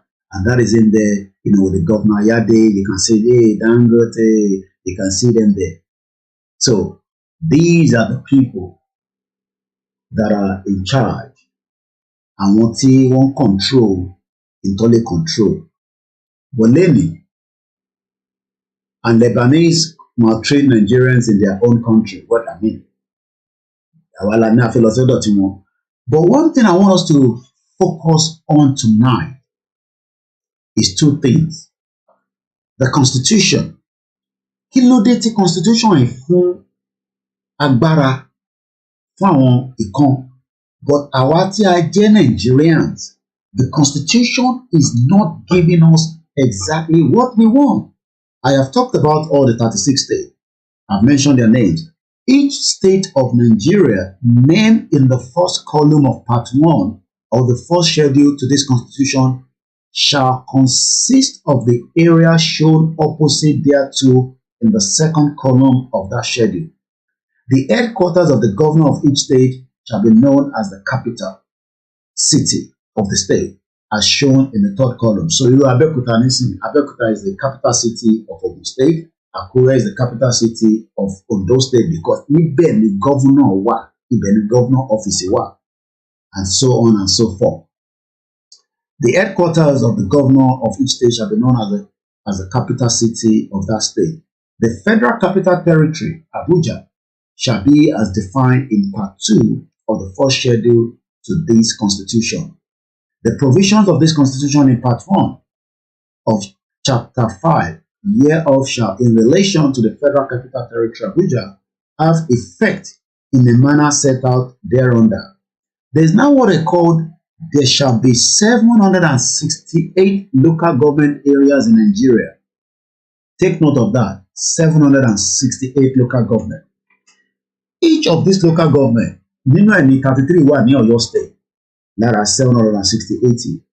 The question tonight is, kí ló dé tí 33 local government is finding it difficult to develop in the last 23 years? Ìdí tó ṣe wà very difficult is because Yawa Comfort me, he will contest for presidency or his descendants in future while our people are busy crying out about egos. What a shame. Well, since he's a Nigerian, these people are all criminals. Well, they are more than criminals because as in bọ̀dọ̀ àwọn Chagoury yẹn oríṣiríṣi ẹ̀sùn kódà ló link mọ́ wọn títí kan foundation àwọn Clinton. The 768 local government lára ìdí tí kò ṣe lè function ẹja padà sọ́dọ̀ bàbá wa Adéyẹyè senator. Well, I don't know whether he's still not definite anyway, former senator.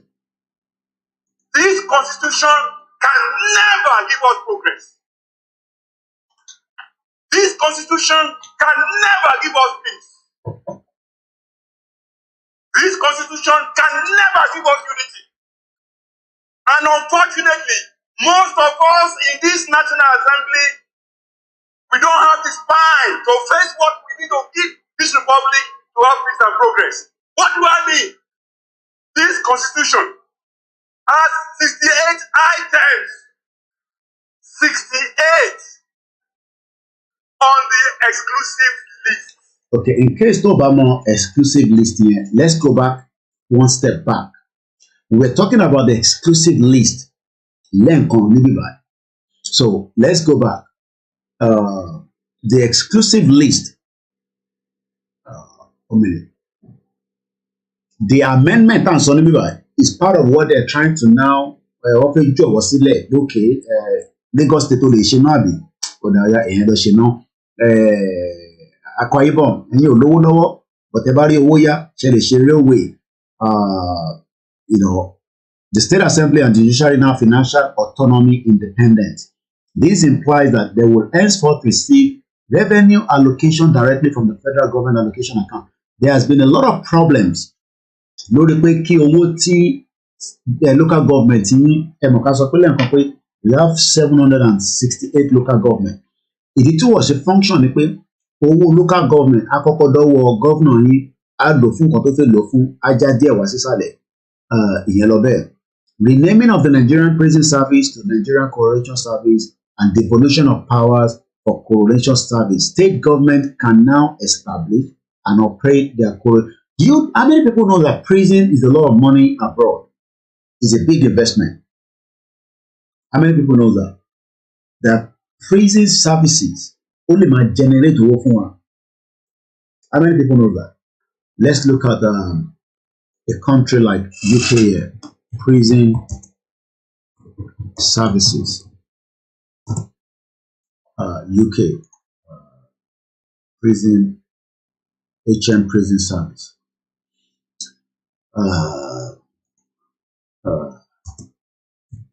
How does it generate money?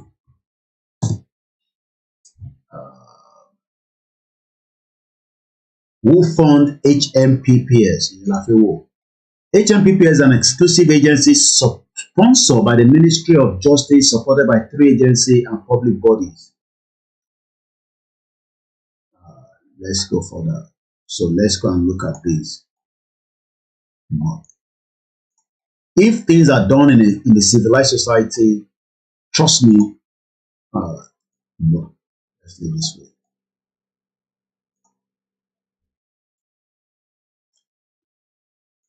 Let's come back out. Let's go to news.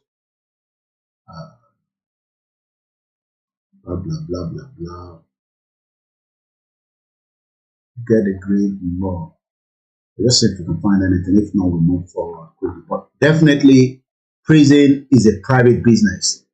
For those that knows what I'm talking about, you can make, the government put the policies in place. Let's see if I can bring anything out from the UK government here. Is there anything there that we can? We carry out sentence given by the court in custody and community, blah, blah, blah. HMPP is an executive agency sponsored by the Ministry of Justice, supported by 3 agencies and public bodies. Let's see if we can find something from there. HM Prison and Probational Services. Okay, so first rapid deployment cells unveiled to boost prison cells. But people know what I'm talking about anyway, because it's not something I'm prepared for this to bring out the backup, but I know that prison is a lot of money that is well managed. Government manage the prison. So let's go to Finland.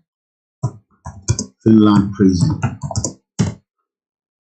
Okay, so this is what Finland prison. What is Finland prison like? In Finland, in Finland, there are numbers of open prison. Prisoners apply to be there, and facilities don't have gate, locks, or uniform. Prisoners earn money, can go into the town. They can also choose to study towards a university degree instead of working. So let's go and look at the video that can back that for us. Prison. A close look at Finland open prison. Let's look at this. I do not own a copyright. Takes us now to our focus report that trains its lens on the Finnish prison system. Because in time most inmates will be released back into society, most Western prison systems aim not merely to punish criminals but also to rehabilitate them. In many countries, including France, the prison system has often become synonymous with overcrowded cells, derelict infrastructure, and repeat offences, with jails sometimes depicted as little more than crime schools. In Finland, however, many detainees are sent to low-security facilities where they interact with the local community, have jobs, and prepare a smooth return to society. Chris Moore and Mohammed Farad report on a surprising method that has stood the test of time. Suomenlinna are popular tourist sites a short boat ride from Helsinki. Here, crowds share the cobbled streets with workers in fluorescent uniforms. They're not municipal employees, but inmates at the island's prison. And that comes as a surprise to some visitors. Prison. Oh. Maybe if they only have done something, that's not that heavy, so then okay. Maybe it helps people there to be more socialized and to become more open for the new life. But it's unusual. But open prisons raise few eyebrows among Finns. They've been part of the landscape here since the 1960s, when Scandinavia embarked on a policy of so-called decarceration. Frenchman Bruno Guillard is a warden at Karava, just north of the capital, where many inmates do paid jobs. About 1/3 of the prisoners work outside for the National Forestry Commission. Others work in civilian jobs, as long as they have authorization. And the rest work here on site. Part of that site is the prison farm. Like most detainees here, this man is deemed to be low risk and is serving out his sentence after time in a normal jail. Now he spends his days tending the lambs. Yeah. Àwọn tó ń wò yìí prisoner ni wọ́n, okay? Prisoners ni wọ́n. Sórí ìwọ tí o jẹ́ citizen Nigeria, you're already in prison. Even though pé inú prison kan ló fipò wà, inú prison ló wà, because there are things that you are lacking. There are things that you are not entitled to. Ó dùn mí pé mo lè ṣí kíní US 2022 kíní yẹn lálẹ́, I don't know why. Ẹ rí i pé it is part of what the US said that even ìwọ tó wà níta ò ní right. Kàmá ì tí sọ ẹni tó wà ní prison. Ẹni tó wà ní prison ló wò yìí. Opportunities. But does this softly approach, which can include 3 days holiday every couple of months, really mean better results once prisoners are released? Tapio Lapisakala is head of criminology at the University of Helsinki. You can't say for sure if it has an effect on you. I can say that nothing is so sure that you could say, but every indicator shows that yes, it works. Sori gbogbo àwọn professor tó ń rígi election fáwọn olórí burúkú politician, this is what they should be doing research, telling us what we need to know. Ṣáà gbọ́dọ̀ jẹ́ káwọn èèyàn náà ní open prison ní Ọ̀yọ́ state, ìtọ́ fi camp gbogbo yín, ẹ wà nínú farm, kẹ máa dá oko fún wa, kẹ máa ṣe nǹkan kan, ká dẹ̀ máa monitor yín, tó bá ti ṣe dáadáa, ká dẹ̀ padà sínú society. Rather, we have allowed ourselves to be controlled by criminals and also external criminals. It's a long history in Finland, so we don't see that it's something very peculiar. Back at Karava, this inmate is rueing lost time as he nears the end of a 2-year sentence. Okay, I stabbed the guy, but it wasn't because I was out of my head, or I didn't have a reason for it. I mean, he attacked me, and I reacted. This young Finnish American says the country's prisons have taught him a lesson. A young Finnish American. So just like we're having a Lebanese Nigerian that have become powerful and controlling.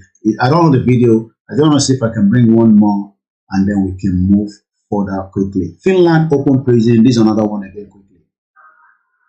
Finland has one of Europe's lowest prison populations.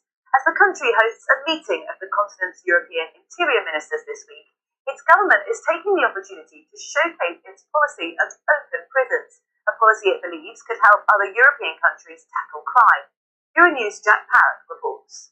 Suomenlinna Island in Helsinki. An open prison offers a system of gradual transition to freedom. The Finnish government says it's one of the main reasons the country has the lowest correctional population in Europe, 103 prisoners per 100,000 inhabitants. The European average is 318. Marco is serving his 4th sentence, this time 4 years. He dreams of becoming a personal trainer. He now has a personalised plan to treat his drug abuse and accelerate his reintroduction into society. It's completely different from the closed. Sori pé èdè ló ń sọ, kò sí tó kàn pẹ̀lú English. English ò kì í ṣe èdè àwọn Finland. Wọ́n ní èdè tiwọn. Àwa nísìn, tó bá lọ sí prison lọ́yọ́ state nísìn, wà á rí pé ó wà compressed, oríṣiríṣi ló ń ṣẹlẹ̀ níbẹ̀, kò sí respect fún, but èdè lélẹ́yìn sọ nínú prison. Ó dẹ̀ tún ní opportunity. Ìwọ tí o wà níta tó ń sọ English, ó ti kàwé, ó ní masters, ó ní first class degree, ó ní BSc, but yet you are in a prison. Àtẹni tó lówó, àtẹni tó lówó, bí ṣe máa ń sọ, mo like e-money, but e-money is not free in Nigeria. Kò lè travel fún rẹ̀ because he has to go with a lot of security. Dele Momodu cannot travel from Lagos to Ile-Ife without going with heavy security with him. Where you just sit around and wait for your sentence to end. In open prison, you can do a lot of things. I work and study every day. Ó ń ṣiṣẹ́, ó ń study. Ìwọ tó wà níta. Ayo, good evening, my brother. Long time. How you doing? Good evening. Welcome to the program. Since it's been a while. So, ìwọ tó wà níta nínú Nigeria, you are a prisoner because you don't have anyone, you have been in prison for the rest of your life. Whatever your age, ìjọba bá ti bí ẹ ló ti wà nínú prison in Nigeria. And the reason why everybody is still in that entrapment is because of this shit olórí burúkú 1999 constitution. Because this constitution has held us backward He has not given us the true people who we are, even though Tabata Sopafe Mashi Nigeria. Even if we want to be in a country like Nigeria, this constitution will never give you progress. This constitution, I don't have to use all the videos. You can always go on YouTube and find them yourself because I don't own those videos. Let's come back here and listen more to the former Senator Adeyeye regarding the fraudulent 1999 constitution. This constitution has only 12 on the concurrent list. And those 12 are written so nebulously, so fraudulently, that you know that the intention is to even undermine those concurrent lists. That's why those who want unity and peace in Nigeria must first remember that the name of our republic is not just Nigeria. The formal name of this republic is Federal Republic of Nigeria. And that is where the problem is. We are told that it's Federal Republic of Nigeria, but they are not operating the true federalism. Yawa Comfort went ahead to say UK currently have 14 private prisons contractually managed by private companies. In America, most of their prisons are privately owned companies. Waris Ginodo went ahead to say most African countries print order their currency overseas for budget fees. Ogba Nuju Mukiyawa Sherifa Agbabiaka, you went on to say Sheyi Tinubu Agbajo tí ó lè lọ fẹ́ Lebanese. Once again, let us remind ourselves, Temi, and good evening to those of you that are listening quietly. We are looking at two things tonight: the fraudulent 1999 constitution and the criminal Chagoury family that has taken Lagos State. They are the one controlling Lagos State, while most of Lagosians are just out there shouting. Lagos is no longer in the hands of Yorubas. Lagos is now in the hands of the Lebanese, and they are doing what they know best, which is part of this their project. Let's come back here again. Developed with skill and dedication, Eco Atlantic is raising the standard of quality of life in Nigeria. Aspirational, accessible, and built for success. The making of this remarkable city, I want you to follow those behind the project now. Began in 2006 when the developers and city planners Who owns South Energy Nigeria Limited? Let's find out. I think I have that somewhere here. South Energy. So these again, Ronald Chagoury Jr. He is the vice chairman of South Energy Nigeria. And South Energy Nigeria is just as so many other organizations and businesses that they have operating. So let's go and do our search around South Energy. So this is South Energy. They have their address at a very powerful area in Lagos State, again as usual. Sanusi Fafunwa Street, Victoria Line. And to the Lagos, what because they afford that Victoria Land. Victoria Land is now controlled by Nigerian Lebanese. So Iwoti Oni Mukin Yuba Adibi Omolabi Omoluabi Olorisha Loabi. Thank you so much. Let's see if there's anything. My man stress at the comment plan B. Allow that we know that already, so let's just leave them.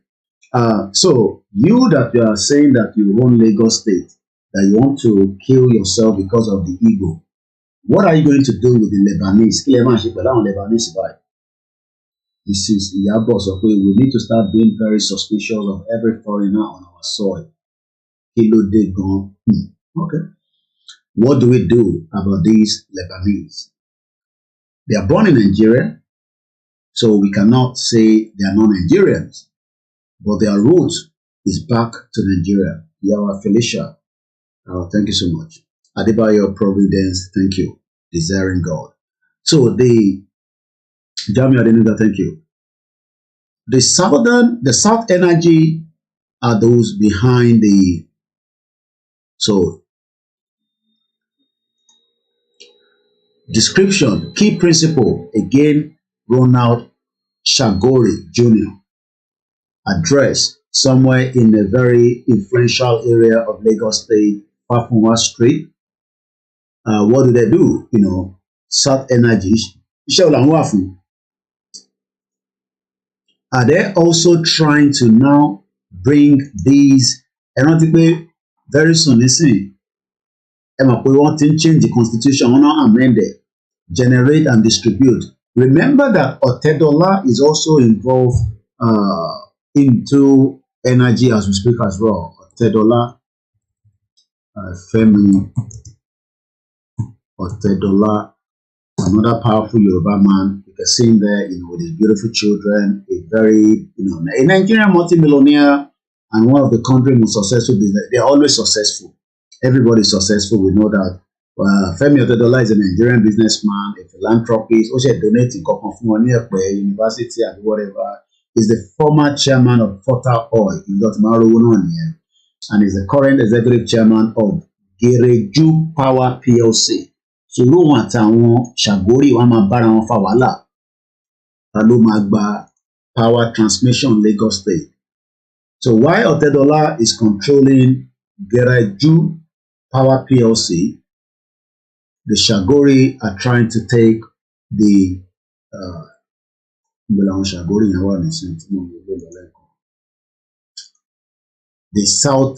South Energy. So everybody knows what is the meaning of energy. Anything energy is under, you know, oil and gas, anything you can think of, you know, they can do anything. Don't try latiwa kilon she gongon. I'm still trying to find their company website.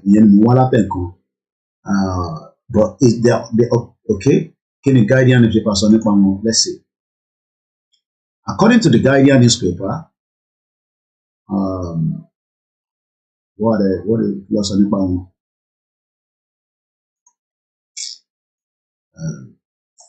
the nothing is coming up here. Southern Energy Nigeria Limited, no news. Let's go back. How come they don't even have a website? Unbelievable.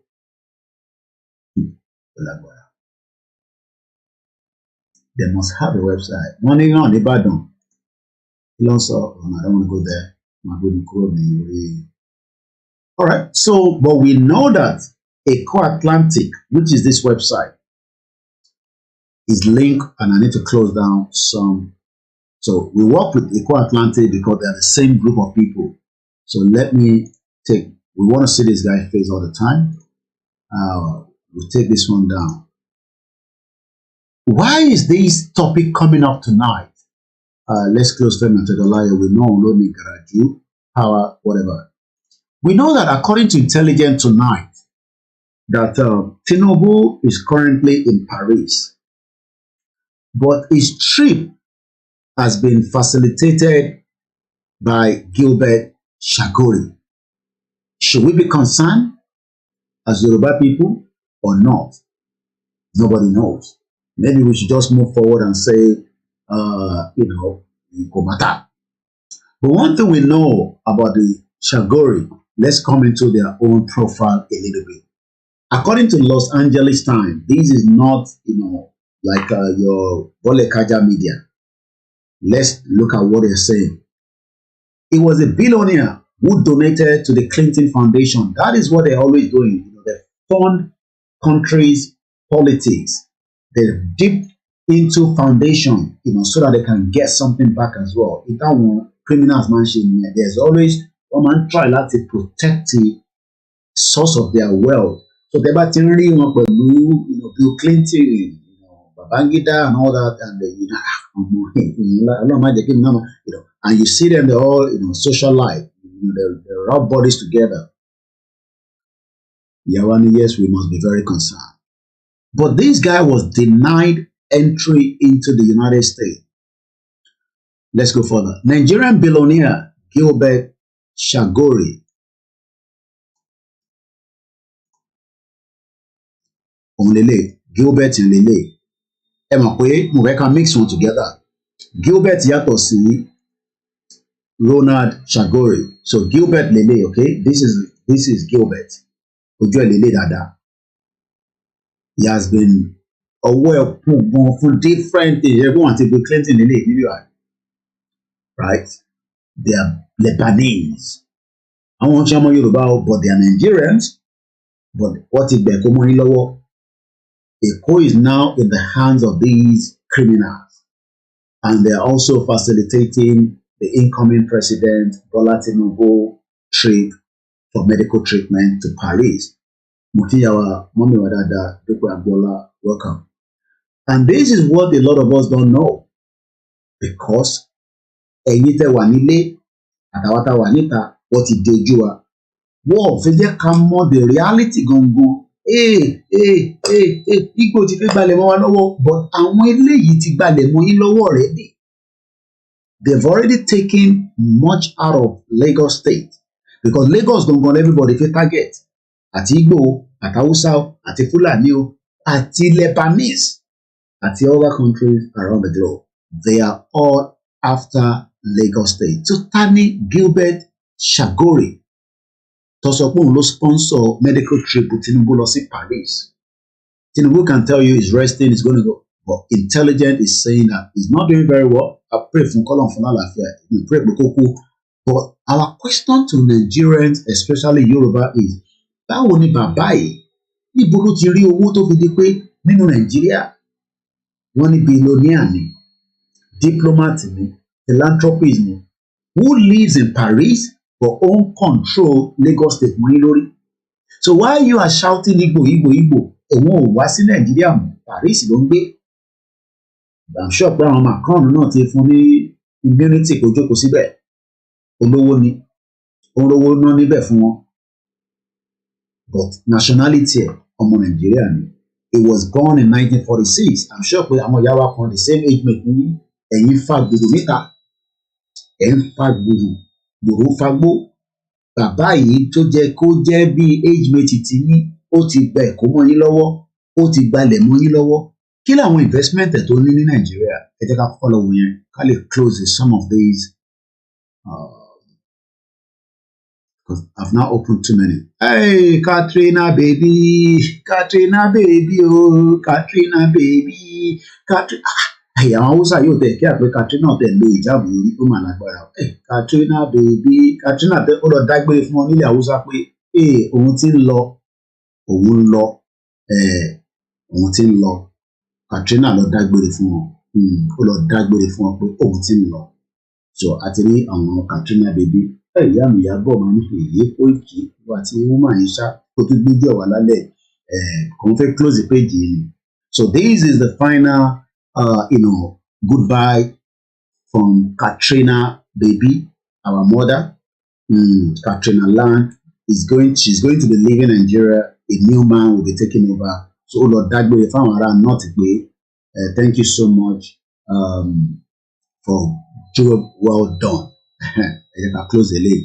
So I still want to keep this one there. Hillary Clinton.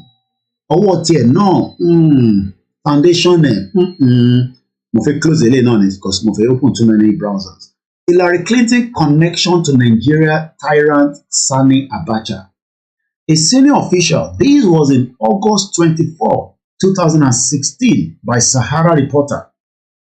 That's why they don't like Omoyele Sowore. He has exposed a lot of them, and they are like, I feel like crying. Let me so crying about this information. Our program is what I'm touching. Àwọn àdéjọmọ Yorùbá wà ní Nàìjíríà à ń gbọ́n kadà káàkiri àwọn kan ń ṣayé mọ́ wa lórí. According to Sahara Reporter, August 24, 2016. A senior official of the Clinton Foundation, the political well-connected charity started by former U.S. President Bill Clinton, sought State Department favor from Gilbet Chagoury. Mo fẹ́ gbójú Gilbet mọ́. So, Clinton Foundation ní wá favor lára bàbá yìí. Gẹ́gẹ́dú ti bẹ́ wàhálà ń ṣẹlẹ̀ bọ̀. This was 2016. why ti gbogbo àwa tẹ́ à focus nìkan tó ń lọ nínú Nàìjíríà àwọn tó mọ Nàìjíríà dáadáa wọ́n mílíkẹ̀ so tó máa ń sọ pé kàbá part of the cabal are these individuals àwọn ò ní láti gbénu Nàìjíríà wọ́n mọ tó ń lọ nínú Nàìjíríà dèmi àti wọ́lọ́ wọ́n mọ Nàìjíríà back to back wọ́n mọ gbogbo èèyàn wọ́n bá pààyàn léde nísìnyí wọ́n mọ bó ṣe máa dáàbò lẹ̀ bó bá fẹ́ jalè wọ́n mọ tó fẹ́ because they have been given the power. So kí ló ṣẹlẹ̀ láàrin àwọn Gilbet Chagoury? If they can have influence in Hillary Clinton, mo náà Bill Clinton bàjẹ́. Ẹgbọ́n bí tí Bill Clinton sọ níbí báyìí, ẹ jẹ́ ká gbọ́n tó sọ. Ó ní àwọn jagun títí ní Biafra war àwọn padà sálọ náà ni. A ṣe pé ní ọ̀sán yìí. Let me just buttress it here again. You are watching a live transmission. My name is OLAMILEKAN. If you are thinking, how do we support this young man? I'm still a young man. You can do so by quickly putting it in his voluntary donation. And then by the time I come back in a few seconds, we're going to hear from Bill Clinton, the former president of the United States of America. A lot of people love Bill Clinton, even though Louis, kí lórúkọ bèbí tó wà tí Bill Clinton don't just ṣe rọ́mpì. Ó fẹ́ tarnish the image of Bill Clinton. But people still love Bill Clinton even after Louis. Ẹ̀rọ mi orúkọ woman tí wọ́n àti Bill Clinton jọ ṣe rọ́mpì ní White House. Àlọ́ rántí orúkọ àti tó gbé fídíò wọlé. Ẹ sáré rán mi létí ṣì máa wójú tèmi lọ nínú details wà níbẹ̀. Àlọ́ rántí orúkọ yẹn. Ṣé Louis kí ló ń jẹ́ náà? Orúkọ yẹn dẹ́sẹ̀ apá mi lórí nísìnyí. That beautiful girl tó ń ṣe secretary Bill Clinton. Louis kí lórúkọ the other name full name ni mo ní. Louis kíní kan ló ń jẹ́. Monica baby party Clinton jẹ Monica kéèsì yẹn ní agbára ìjà lè ṣeré ẹ ní Nàìjíríà ẹwù tó bá Clinton fà ọfẹ fọwọ ẹ ní ẹgbà. Let's watch the video. But our historic memory includes the notion that your greatest days were under Ivan, Peter the Great, and Catherine the Great. In other words, when you could control your neighbors, and people don't want to be controlled anymore. They want to be free to chart their own course. I'll never forget the first time a man with impeccable military credentials, the warden of Rhodes House, who was Viscount Montgomery's aide de camp in World War II, said, you know, you're going to have to leave Vietnam. For the same reason we had to leave Nigeria. We left Nigeria, there was a horrible war, 3 million people died, but we had to go, and you're going to have to go. And I said, why? He said, because they don't want you.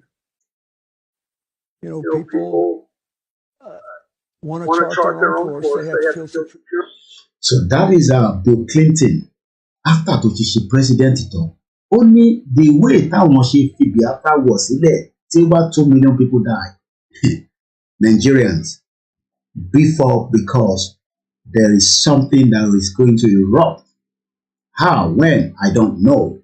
But one thing is, brother, check your WhatsApp. Okay, I'll do so later. Let me say this, whether we like it or not, Nigeria cannot survive as much as the years it has survived already. The time is getting closer. More people will wake up one day and they'll get angry more than me.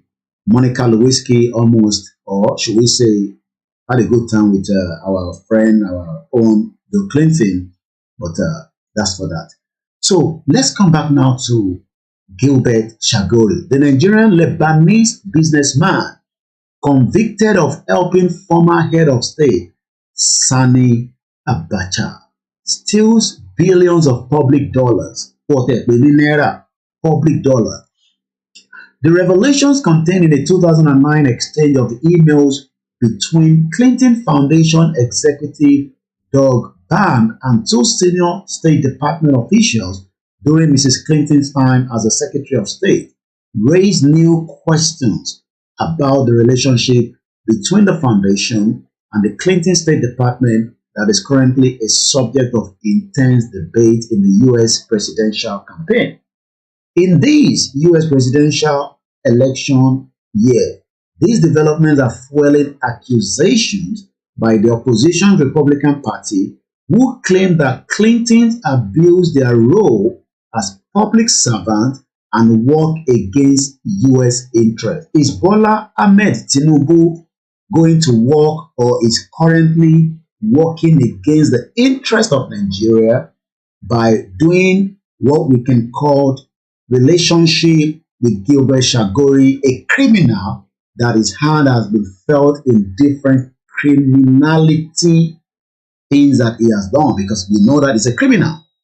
But when we go back to the 1999 Constitution, let me remind you, the Constitution says that this Constitution is a supreme and its provision shall have binding force on the authorities and persons throughout the Federal Republic of Nigeria. But when you look at the number 2, it says, and I quote, the Federal Republic of Nigeria shall not be governed, nor shall any persons like Chagoury family, the Otedola family, the Dangote family, the Bio family, the Okoya family, the Adenuga family, the Tony Elemelu, the whoever you might remember, that they will not be the one to control the government of Nigeria. So today, I'm asking, who is controlling the government of Nigeria? And if we have foreigners, oh, Koiki, don't say that. Gilbet Chagoury na born in Nigeria now. Why are you saying that be foreigner? Okay, we know that he is born in Nigeria, but he has stronger ties with Lebanese. Are they selling Nigeria to the Lebanese government? We saw something that played out. Also the Cocoon Foundation. Remember that they were throwing Pali Indomie noodles. Those are also part of what has been used on the average Lagosian that is looking for Indomie noodles. Why the Chagoury family are controlling the biggest part. This is one is for Tedola, but the Chagourys are controlling the biggest part, the biggest project, the biggest landmark in what is known as Nigeria. They are the one in charge of Eco-Atlantic, and that is one of their most powerful projects. Let's go back to the video again. Now we know that apart from Eco-Atlantic, they are also interested in Southern energy. I think I have something that can back up that they are doing some other things as well. Some of their businesses in Nigeria. So many things are in accusation. Nigerian billionaire building the US biggest consulate. Another wahala there. Remember that the US is building the biggest embassy. But it seems that àwọn Chagoury kan náà ló tún bá wọn build it. You don't share the gongo with America and people. You're gonna come back there. Aliko Dangote, we can see him there in the picture with the Chagoury, with Benayade, the criminal governor. When you now come here and say, you don't abuse all these guys, they are all criminals. Everybody is just doing eye service. According to what we have here, the facility was commissioned in Victoria Island by the Cross River State Governor, Professor Ben Ayade, in the company of the President Dangote Group, Alhaji Aliko Dangote, the Special Advisor on Entrepreneurship to the Katsina government, Alhaji Ibrahim Jikamashi, publisher and editor in the Chief Daily Times, Fidelis Anosika, Chairman Eco-Atlantic, Ronald Shigaro, or the Chagoury. So Ronald Chagoury is different from Gilbet Chagoury. They are two different people. So I don't want us to mix it together, okay? So let's see if we can find a bit about so Ronald Chagoury Olele. Okay, so he's the one in charge of all these, LNG, blah blah blah. They just set up one company. As long as people can just find something. I've tried to read about them. I can't even see much about them there. Nothing interesting because they're criminals. So all this is just let's see if there's anything in the press. Okay, let's see what they have in the press. Industry leaders set for real estate unit summit. Developer to showcase Eco-Atlantic City in UK. Okay, Eco-Atlantic City raises hopes for FDI. These are some of the news that and what they do is they bribe all these newspapers, just write something about us, something very good, and they send money to their account, or sometimes they give them cash so that nobody trace them. And then you see Punch newspaper, hey, developer to showcase Eco-Atlantic in the UK, and they're so bloody what?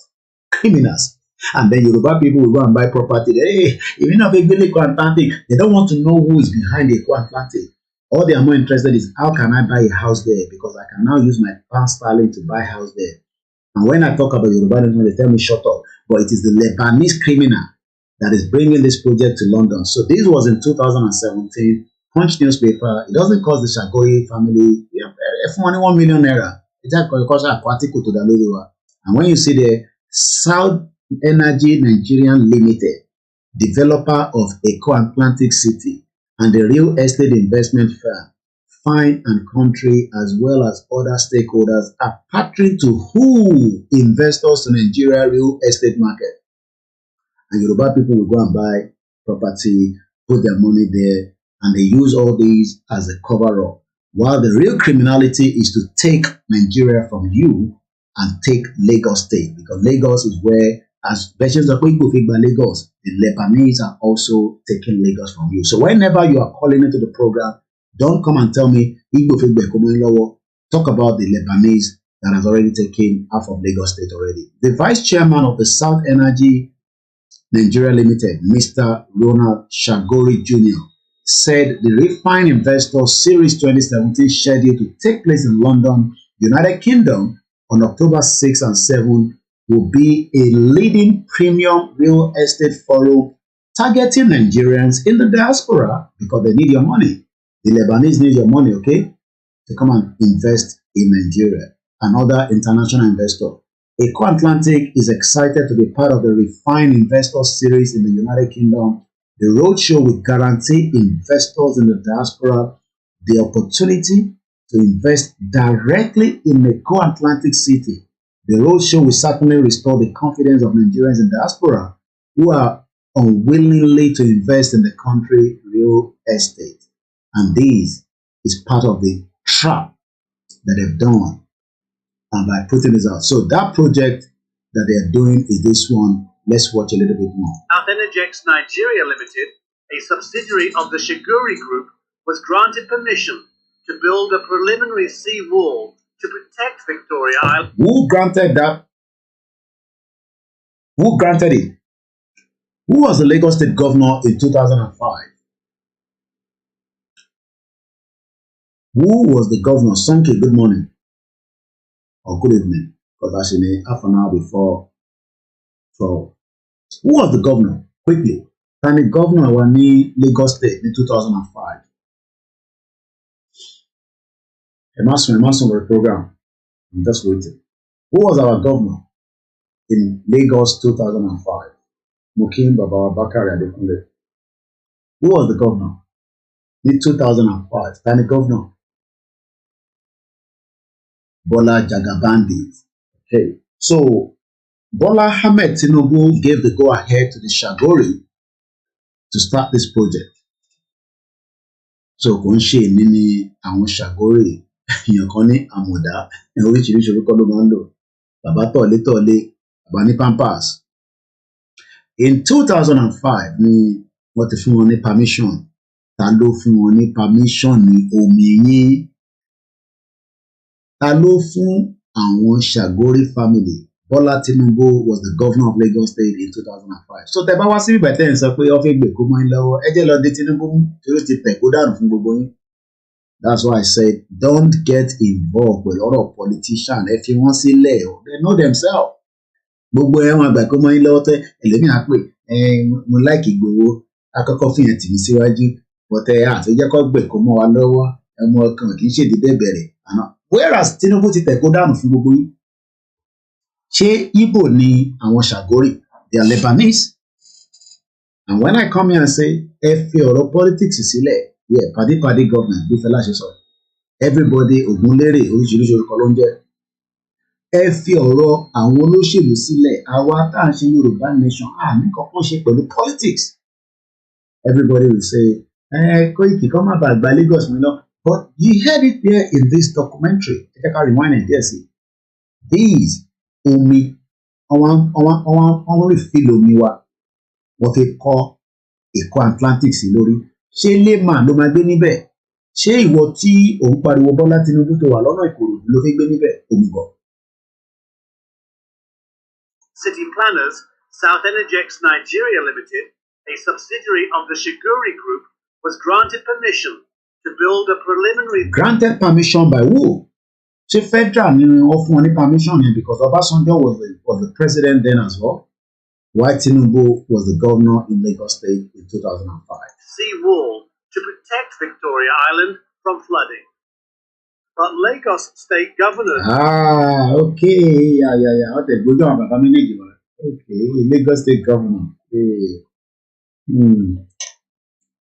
Ẹ bá rí criminal ilé tó bá ń sọ̀rọ̀, ẹ kò máa ń sọ pé òun smart, ìyẹn Fáṣọláì. Tó bá jókòó tó bá ń sọ̀rọ̀ yẹn á ní àwọn Yorùbá tó rí ẹ̀ pé nìyí. Di Fáṣọlá mú tó ta Èkó fáwọn Lebanese pẹ̀lú jagarodi ẹ bó ṣe wò ó bá ti mu drug kò rí kankan mọ́ gbogbo tó ń fi wọ́n yẹn kò rí jack shit kò rí anything ojú ẹ̀ ti parẹ́ kó tó jáde tóbi títì. And today the Yoruba people are there. Mr. Kolu Ogoyewo gbogbolọ ẹ jẹ́ ká wo further. Saw the merit in going much further than that. They implemented an ingenious idea to overcome 100 years of severe coast. Ẹ wá ní káwọn onílé má bá yín jà lẹ́kọ̀ọ́. I just pray that there is no flood in Lagos State. Why did they always say they give them permission to take on other people's land? Ìbáwọn Yorùbá politician ló fún wọn ní permission. Orí ìwọ̀n tó máa ń bú koikimedia. Okay, I just pity your life in Nigeria. Continue to be abusing us, continue to be talking, while those that control your life are not even living in Nigeria. The Chagouris are not living in Nigeria, they just have people that work for them like you. Yeah, well, mama, she driver. Now tell you, she driver, because they're not going to employ you, even with your degree. Erosion, while building a new city on reclaimed land at the same time. The once devastated shoreline was not only repaired, but re-established to where it once was, 1.5 miles offshore. The fact is that today... This is where Shango Amoda, the governor in 2009, is also confirming in this video, and is now the incoming president according to INEC. He's the same man that has been given access by the Chagoury to travel to Paris for medical treatment. And a laboratory that tackles the entire Victoria land of Lagos has been arrested and is being converted to a great asset of prosperity. Great asset for who? Who owns the asset? Say asset here, is it for the Lagosians? Is it for his own family? Is it for Sheyi Tinubu? Is it for the family of Tinubu in the near future?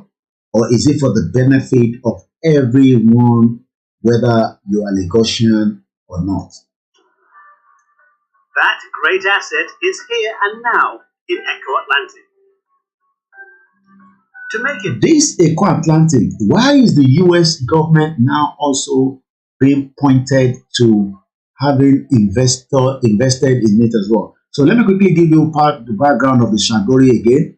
Mr. Gilbet Chagoury is the chairman Chagoury Group with his younger brother, Mr. Ronald Chagoury. So Chagoury Junior here, manager. So the new, and when you go to Lagos State, when they are spending money, they are doing big things. These are all criminals that have used our wealth to oppress our people, and àwọn girls tó bá lé opportunity mo gbọ́ pé wọ́n náà àwọn girls kan ní àpapá àwọn tó ń fẹ́ àwọn Abacha níjọ́ náà lọ́rùn àwọn náà máa ń bá àwọn ilé náà sùn, but as ẹni tó bá ní access wọn. So let's read a bit about this Chagoury one more time. Mr. Gilbet Chagoury, at least everybody knows his face right now. So Lele, so Tibani Gilbet in Lele, so bon Sheri Lele. Want to Bill Clinton here, okay? So in Africa, and I want to read that and leave that and close that. So, and his brother, and with his younger brother, Mr. Ronald Chagoury. So Tiban show ile fún yín tẹ́lẹ̀, this is the junior Chagoury, okay? Òun náà kàn jẹ́ Ronald ní bọ̀kún ṣe bàbá ilé ní ọmọ ẹ̀ lélẹ̀ òun ní the vice whatever chairman.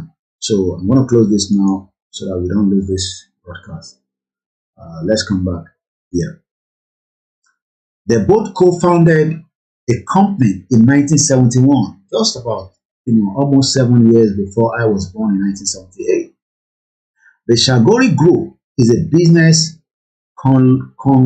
conglomerate with interest in construction, real estate, property development, flour milling, water bottling, purification, gas manufacturing, insurance, hotels, furniture, manufacturing, telecommunications, IT, catering, and international financing. Lára àwọn tó ń ṣe nìyẹn láti 1971. The Chagoury brothers were both born and raised in Lagos State. Ṣé àwọn náà lè claim ọmọ Lagos State? Mo béèrè ní o fún èyí tí ẹ̀ ń gbọ́ wa. Can they also claim Lagosian? Or can we say, no, they are not Lagosians. But they are born in Nigeria by their Lebanese immigrant parents that settled in Nigeria in the 1940s, where they became fully part of Nigerian society and culture. After his education in Lebanon, Gilbert returned to Nigeria, while Ronald joined in later after completing his own studies in Lebanon and the United States of America. The Chagoury brothers co-founded C&C Construction in the late 1979, which I believe was at that time, if I'm right, Obasanjo was our military head of state. I hope my record is okay. But going into that, Chagoury looked at ìjọba in 1979. So they've been part of Nigeria for a very long time, and they know the in and out and the back end of Nigeria, which was the fourth runner of I-Tech and the ITB, which now form the construction division of the Chagoury Group of companies. From these small beginnings, the Chagoury Group has grown to encompass a multifaceted business conglomerate with estimate value of about $4.2 billion. When they talk about small business that rise up like this, there's always a government that also funded Latabele. Like people like Otedola, everybody knows that his wealth is not genuine because everybody knows, he was also his father, the Otedola has always been in the government and they've never been clean. Everybody knows that. So Otedola, this is one of his investment now as well. Again, somewhere in Carrington Crescent in Victoria Island. And he has a plant operation in Itobe, in Ajaokuta Expressway in Kogi, and blah, blah, blah, and blah, blah, blah. Just like the Chagourys as well. So let's come back quickly to the Chagoury. So some of their, I don't need to go into too much details again. So some of their industry don't operate in Nigeria. They have the Grand Mullins Dubini, they have the Port Harcourt Flour Mill, Ideal Flour Mill, Nigerian Eagle Flour Mill. So whenever the Nigerian Eagle Flour Mill, these are owned by Lebanese. Tinkan Island, Niger Delta Flour Mill, Ragolis Water, Glassforce, Pyrotech, Celluloid Furniture. They're also interested in the healthcare. So what's UK or the Jolo in Nigeria? You can go to Ideal Eagle Hospital. Part of their construction is the C&C construction, ITB construction, I-Tech construction, Fleetwood transportation, and some of their project is the real estate, which is the Eco Atlantic that we'll be showing you, and the Ocean Parade. They're also interested in hospitality. So Eco Hotel is one of their most important building that almost every socialite in Nigeria make use of Eco Hotel. If you don't have your event at Eco Hotel, nobody knows you and everybody knows hotel as one of the most exclusive. I slept there once. I don't see anything, but it's okay. But I slept there once myself. Hotel Presidential Condil Catering, and that is who these people are. Once again, they are well connected, as you can see them with the Dangote and the Cross River State right here as well. We'll come closer. But why is this news as at last year May on the cable says Nigerian billionaire building US biggest consulate in Nigeria is an ex-convict? The United States government has been accused of going into business with Gilbet Chagoury, Nigerian Lebanese developer and the founder of Eco Atlantic, despite his criminal record. Born in Nigeria into a Lebanese immigrant, so àtọ̀húnrìn náà ni òun náà kọ́kọ́ bí sí Nàìjíríà ni. Ìyàtọ̀ kan ní sí ni pé ó ti gba more out of Lagos than any other Yoruba man or Yoruba woman. The Chagoury co-founded the Chagoury Group in the Lagos in 1971. We just talked about it.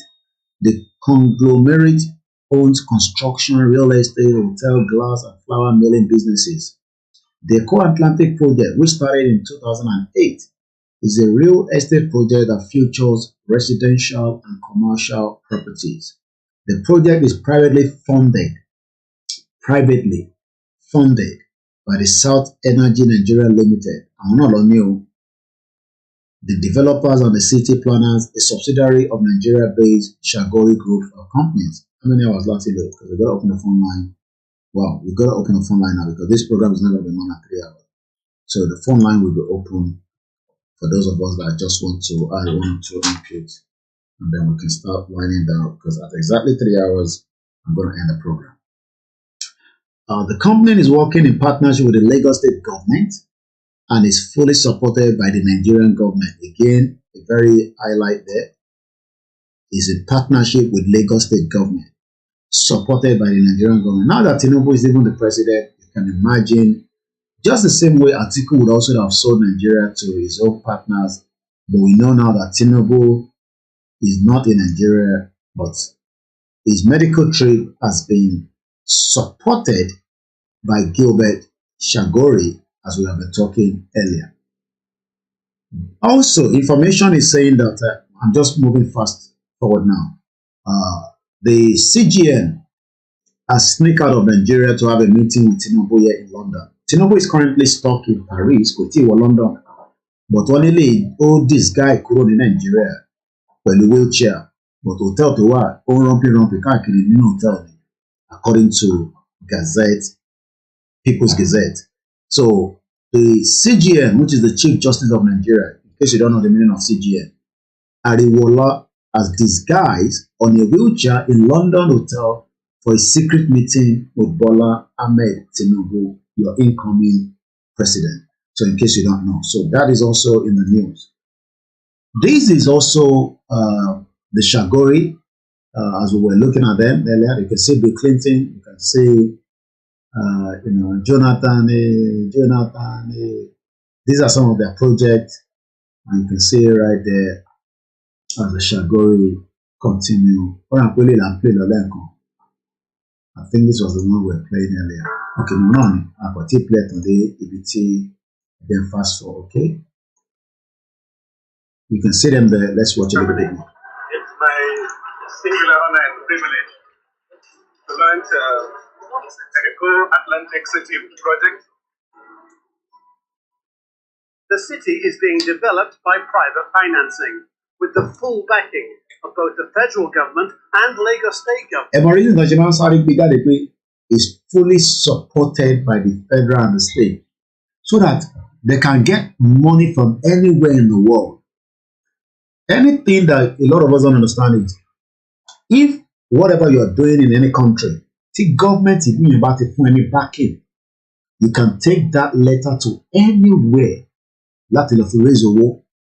So even if the Chagoury doesn't want to use their own personal money, they can go to anywhere. They can go to anywhere in the world and say, look, the governor of Lagos State or the government of Lagos State and the federal has approved our project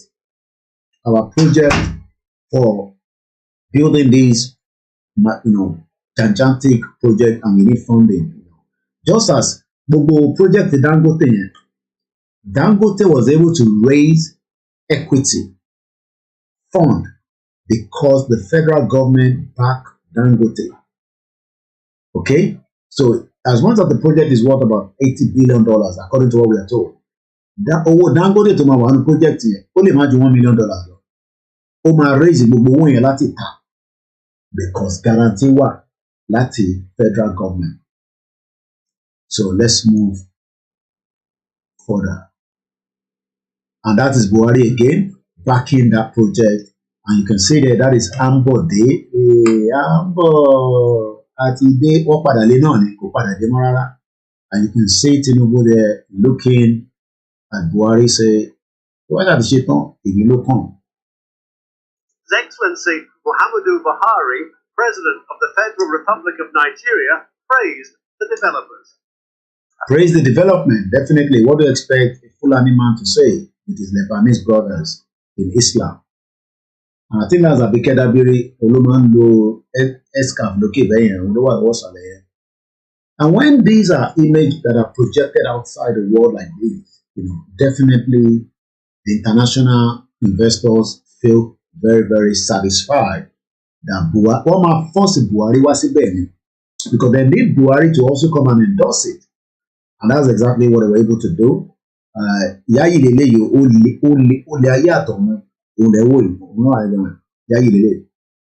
Yayi. But boy, Fulani guy, kò síbi tí Buhari bá lọ tẹ́ẹ̀ ní tó tẹ̀. Àmọ́ṣẹ́ tí ẹ o. But kò sẹ́ni ìwé tí Buhari bá lọ. Eré tó wọ glasses tó wà lẹ́gbẹ̀ẹ́ Tinubu ni mo sọ. I'm very grateful for those who agreed to invest so much in our country. No, you're not investing in our country. They're taking our land, okay, Mr. President. And you can see the more capture face there. You can see Ambode, KABIRU, and you can see the Chagoury, Olowo glasses. They're all criminals. And this is how your country has been sold out to the Lebanese. And a lot of you are here about shipping line listening, which because after 3 hours, I need it back up or come on. So I'm just going to open the phone line briefly. Everybody, ẹ̀gbọ́n mi Yẹmí you must send owó sí mi láti Nàìjíríà láti wà Nàìjíríà tó tún máa send owó sí mi. Thank you so much. I've just seen your your receipt that you sent to me. Thank you so much. I can't love you less. Ẹ ṣé gan ni. Màá lè rówó send sí ọmọ wa ní alẹ́ tí bá wa gbà tó parí òtẹ̀ lọ́wọ́ send sí nísìn. A lè fi ṣe lára owó tó fẹ́ lò ní weekend. So ẹ̀yin ọmọ Yorùbá ẹ yá mi létí yín. The longer tàbá ṣe pẹ̀ sínú Nàìjíríà níbo la mọ̀ tí Tinubu tún máa tà? Èwo la mọ̀ tí wọ́n ti tà tẹ́lẹ̀ lára ilẹ̀ ń wò ní Dubai nílùú Èkó? Àwọn wo ló tún ní more interest nínú Nàìjíríà? You are there saying kò síṣẹ́, kò lówó is because wọ́n factor ayé wa mọ́ ti wọn. Gbogbo àwọn tó Lai Muhammed bàbá àgbàlagbà ọ̀rẹ́ náà bó ṣe dàbí shit. That is Buhari there as well. To get a secure area for operations, capable of handling big businesses and investments throughout Africa. You can see him there. Doom. Buhari to and does and that's how they live. And right there and there, these even town about the wealth that they have taken away from Yoruba land. Ṣé a máa lè gbà lọ́wọ́ wọn padà tàbá ṣì wà nínú Nàìjíríà? Ṣé project tàwọn ilé àti tàwọn Igbo tí gbogbo wa ń pariwo ni wọ́n fi gbẹ̀kọ́ mọ́ yín lọ́wọ́? Ṣé is it not something that is worth looking into? I'm not saying that Igbo might not have interest láti gbẹ̀kọ́, but why have we not pushed this? Kí ló dé tí àwọn politicians who play narrative jáde pé àwọn Lebanese fi gbẹ̀kọ́ mọ́ yín lọ́wọ́. Why the narrative of the Igbos? Because àwọn yẹn ló súnmọ́ wa bí etí ọrùn láti bí ṣan wa. But àwọn Lebanese tí wọ́n ti gbẹ̀kọ́ mọ́ gbogbo yín lọ́wọ́ àti so many other places, we have neglected such.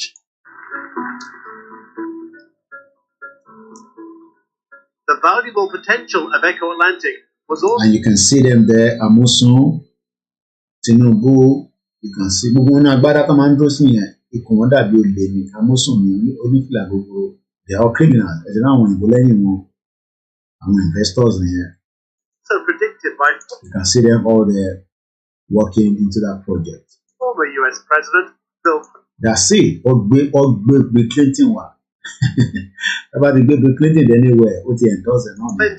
You can see. 2000. You can see Bill Clinton. They brought him there because they need Bill Clinton to come and also endorse such. And these, an average Yoruba man see these images now, they are just so excited and they are very, very happy. Bill Clinton. Remember that our life is in our hands. It's not in the hands of anybody. Should we remain as Nigerians? Some will be successful, some will be well connected, some will struggle, just as some of us are struggling outside. But should we decide our own fate in our hands? We can change the narrative. We can do a new constitution that will then be able to change a lot of the narratives that have been done. But these are so many powerful reasons why we say fighting for Yoruba nation, we work on from the angle of, hey, Yoruba nation, no going back. Yoruba nation, no. Remember that Bill Clinton was in Nigeria to endorse the Chagoury. I don't know when he came down there, but this video was about 2018. I don't know when Bill Clinton was part of that as well. But I think Fashola time was probably during that time. Ambode was there as well. And let's watch a little bit more. 13.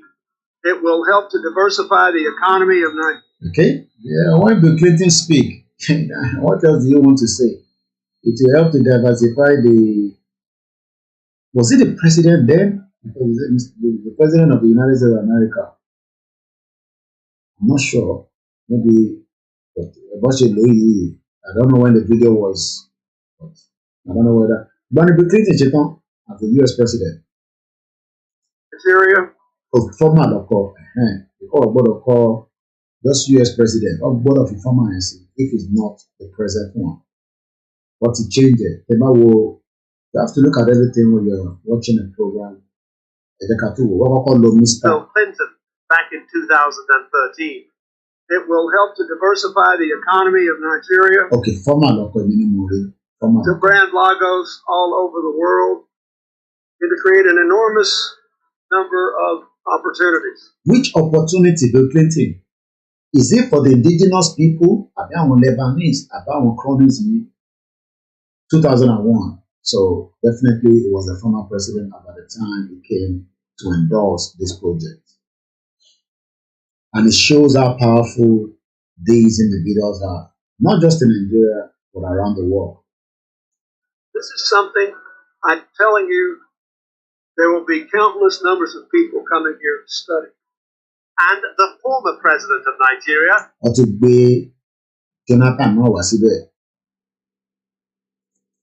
His Excellency Goodluck Jonathan, also expressed gratitude for the project. It's a great example of partnership to transform land lost to erosion. Transform land that is lost to erosion, but not for the Yoruba people or the indigenous people. To a delightful ocean city.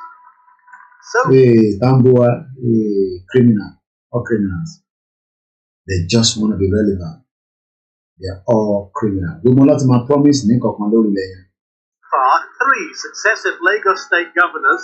3 successful. Around Chagoury, every should do what it's in. Sherry, every lady, every deputy, every go to was our brother event I go there. Almost soon. When you see them, you look at everything from there. And you can see the Chagouries. Hey, Udefila. ọba billionaire kò rẹ́pọ̀n bó ṣe gbé jáde ní ṣòkòtò ẹlẹ́pọ̀n búlù. And my people, you can see why Yoruba nation is fighting a lot of fights. Bola Ahmed Tinubu, Babatunde Raji Fashola, and Akinwunmi Ambodi have collectively ushered in a new era of opportunities. Fashola,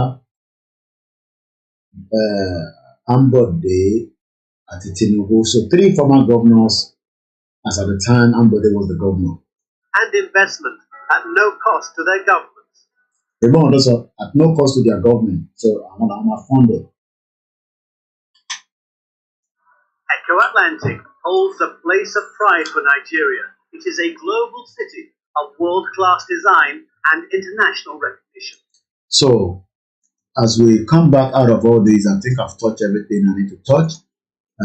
Their link as well to the US embassy that wants to be built in Nigeria, and then so on and so forth. So, again, the Los Angeles Times on August 28, 2016, his name is on a gallery at the Lover and Medical Schools in Lebanon.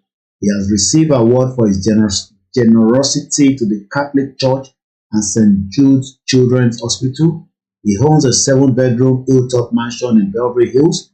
He has a high-level network of friends from Washington to Lebanon to Vatican, where he serves as an ambassador for the tiny island nation of St. Lucia. His website shows him shaking hands and laughing with Pope Francis. I never imagined what future will hold for me, Chagoury once says, of his boyhood in Nigeria. But I knew there was a vision for my life that was greater than I could imagine. I consider it a duty to give back. They always giving back. Since the 90s, Chagoury has also cultivated a friendship with the Clinton family, in part by writing large checks, including a contribution of at least $1 million to the Clinton Foundation. By the time Hillary Clinton became the Secretary of State, the relationship was strong enough for Bill Clinton's closest aide to push for Chagoury to get access to the top diplomat, and the agency began exploring a deal still under consideration to build a consulate on the Chagoury farmland in Lagos in Nigeria. So these deals, what we build the U.S. embassy, right, is part of what so that embassy tó fi kọ́ sí Lagos State, orí ilẹ̀ àwọn Chagoury ló fi rà ló fi kọ́ sí. But even as those talks were on the way, bureaucrats in other arms of the State Department were examining accusations that Chagoury had unsavory affiliations stemming from his activities and friendship in Lebanon. After a review, Chagoury was refused a visa to enter the U.S. last year. Chagoury is a prominent example of the minnox between Hillary Clinton's State Department and the family's Clinton Foundation, which has come under renewed scrutiny during her presidential run. The organization, founded as a way for the Clintons to tap their vast network for charitable works, has tackled some of the steepest challenges in the developing world, including rebuilding Haiti and fighting AIDS in Africa. It has also come under fire for his willingness to accept money from foreign government with interest in swaying U.S. policy during Clinton time as Secretary of State, and the controversial histories of some donors, part of the dictator inner circle. Chagoury was born in 1946 in Lagos to a Lebanese parent, and as a child attended school in Lebanon. He sold shoes and cars in Nigeria, according to a biography on his website, before marrying the daughter of a prominent Nigerian businessman. The moment you marry a prominent Nigerian businessman, boom, your money becomes nowhere. During the rule of General Sani Abacha, who seized power in Nigeria in 1993, Chagoury prospered, receiving development deals and oil franchise. And the moment you start receiving these from a government like Abacha, before you know, you will become a billionaire in no time. And a lot of you that are now asking me questions. Koiki, you cannot sit in London and be talking about breakup of Nigeria. Well, maybe you should go and look at the Chagoury family that are controlling your life as the others as well in that contraction you call Nigeria. In the late 90s, the Chagoury portrayed himself as an Abacha insider as he tried to influence American policy to be more friendly to the regime. Soon after, President Clinton named Donald E. McHenry a special envoy to Nigeria in 1995.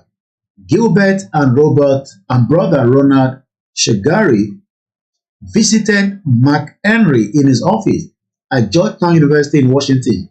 The U.S. was pushing for the return of democratic rule in Nigeria.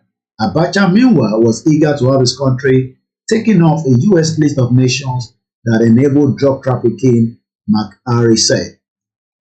Their effort was to try and influence anyone who they thought could influence the U.S. government, McHenry said, adding that their approach was heavy-handed.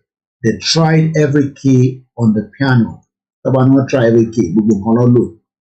Abacha turned out to be one of the most notorious kleptocrats in memory, stealing billions in public funds. Acting Assistant Attorney General Mitili Rama later said. After the death of Abacha in 1998, the Nigerian government hired lawyers to track down the money. The trail led to bank accounts all over the world. Some, guess what, under Gilbet Chagoury control, which is this guy. Pastor Shola Mukinyi. This is a great revelation. How many blindly are the Yoruba leaders following the Fulanis after them joining us together and liberate the Yoruba nation out of the zoo? So tonight, we have just again exposed one of the most corrupt individuals that has been backed by the late Sani Abacha and that has used the wealth of Nigerians where millions of dollars, only God knows how much is still with them, that is Abacha money. But according to the Los Angeles Times of August 2016, says, and I quote, after Abacha's death in 1998, and let me pull it up a little bit so that you know, so I don't want to increase it. You can see right there, it says, and I quote, after Abacha coup in 1998, the Nigerian government hired lawyers to track Owoti Abacha Ji. Some of the trail, trail, you know, it all lead to banks' accounts all over the world. Some of them was under this guy called Gilbet Chagoury. Gilbet Chagoury, as I speak to you tonight, is the one taking Bola Ahmed Tinubu medical facility in Paris. So you know what you're about to go into as you think Tinubu is coming to save the Yoruba people. Chagoury would deny knowing the funds were stolen.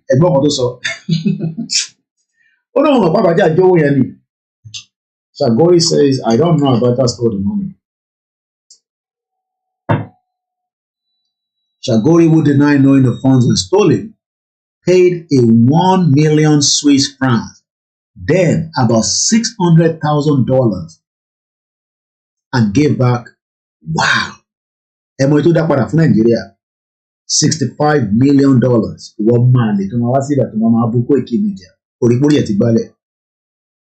This guy returned $65 million to the Nigerian government after money from Abacha was found in his own account.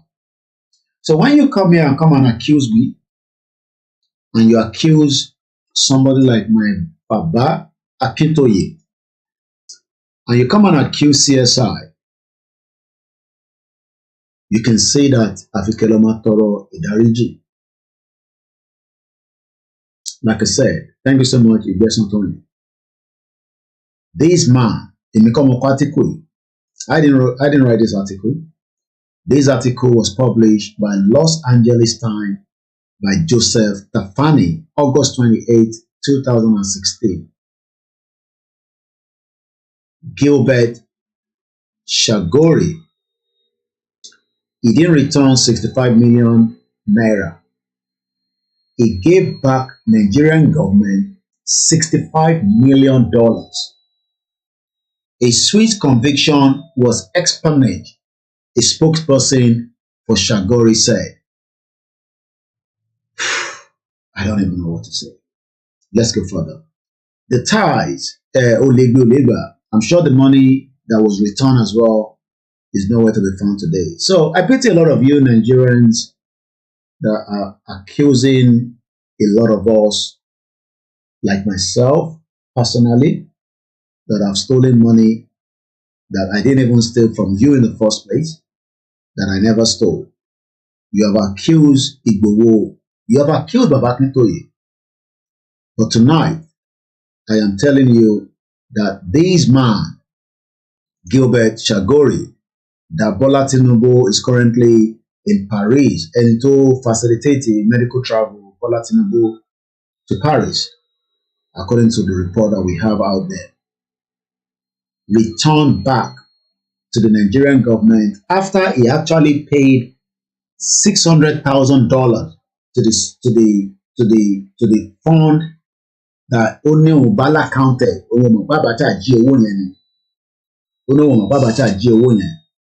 But eventually $65 million was returned to Nigeria. Think about it.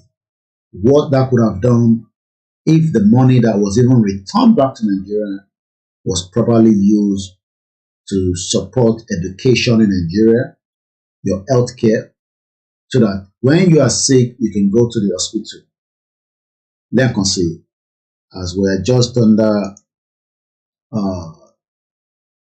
I'm just about 20 minutes away from the program, so I won't take calls because about call will take me about 3 hours. And it's already 6 minutes past or 13 minutes past 12 midnight. Let it should know. I'm not let it should okay. Let's now finish this up quickly. Kini ties will be with Clinton. In years after, Chagoury's wealth grew, not in Africa, Latin or pray. His family conglomerate now controls a host of businesses, including construction like the Atlantic companies, flour mills, so to what about invest away and see you understand? So I say flour, you are not a matter of flour and what he has used some of that money to build political connections. As a non-citizen, he has been barred from giving to U.S. political campaign. But in 1996, he actually gave $460,000 to a voter registration group that is steered by Bill Clinton's allies and was rewarded with an invitation to a White House dinner. Over the years, Chagoury attended Clinton's 60th birthday fundraiser and helped arrange a visit to St. Lucia, where the former president was paid $100,000 for his speech. Clinton aide Doug Ban even invited Chagoury to his wedding. They're very powerful guys. These guys, they can kill you. They can send only send anybody for Biden. They're very powerful. Chagoury also contributed $1 million to He contributed between $1 million to $5 million to Clinton Foundation, according to his list donors. At 2009 Clinton Global Initiative Conference, where businesses, charity leaders pledged to complete the project, the Chagoury Group's Eco-Atlantic development, 9 square kilometers of Lagos coastal land reclaimed by the seawall, was singled out for praise during the 2013 dedication ceremony in Lagos, just after Hillary Clinton had lost post as the Secretary of State. Bill Clinton lauded the $1 billion Eco-Atlantic as an example to the world of how to fight climate change. I especially thank my friend Gilbert and Rona Chagoury for making it happen, he said. This is Clinton endorsing them in Lagos State. By the last summer, the U.S. diplomat had selected a 9.9-acre property at the Eco-Atlantic as the preferred site for the new Lagos consulate, according to the State Department document. That was probably where the Clinton one a lot of deals here. Obtained by the Los Angeles Times show 2 months ago, John M. Sweet, then the U.S. ambassador to Nigeria, wrote to Washington asking permission to sign a 99-year lease. Okay. I just remember Bolapo, you were only in Lagos State. I'm at Lagos now. I'm at sign a lease in 99 years, another 100 years. And what is Lagos? He said, what is Lagos? Definitely is well to increase. Nigeria will never survive. Then, Aziz, you stay there, my brother. Wow. Then, it's very 20 minutes.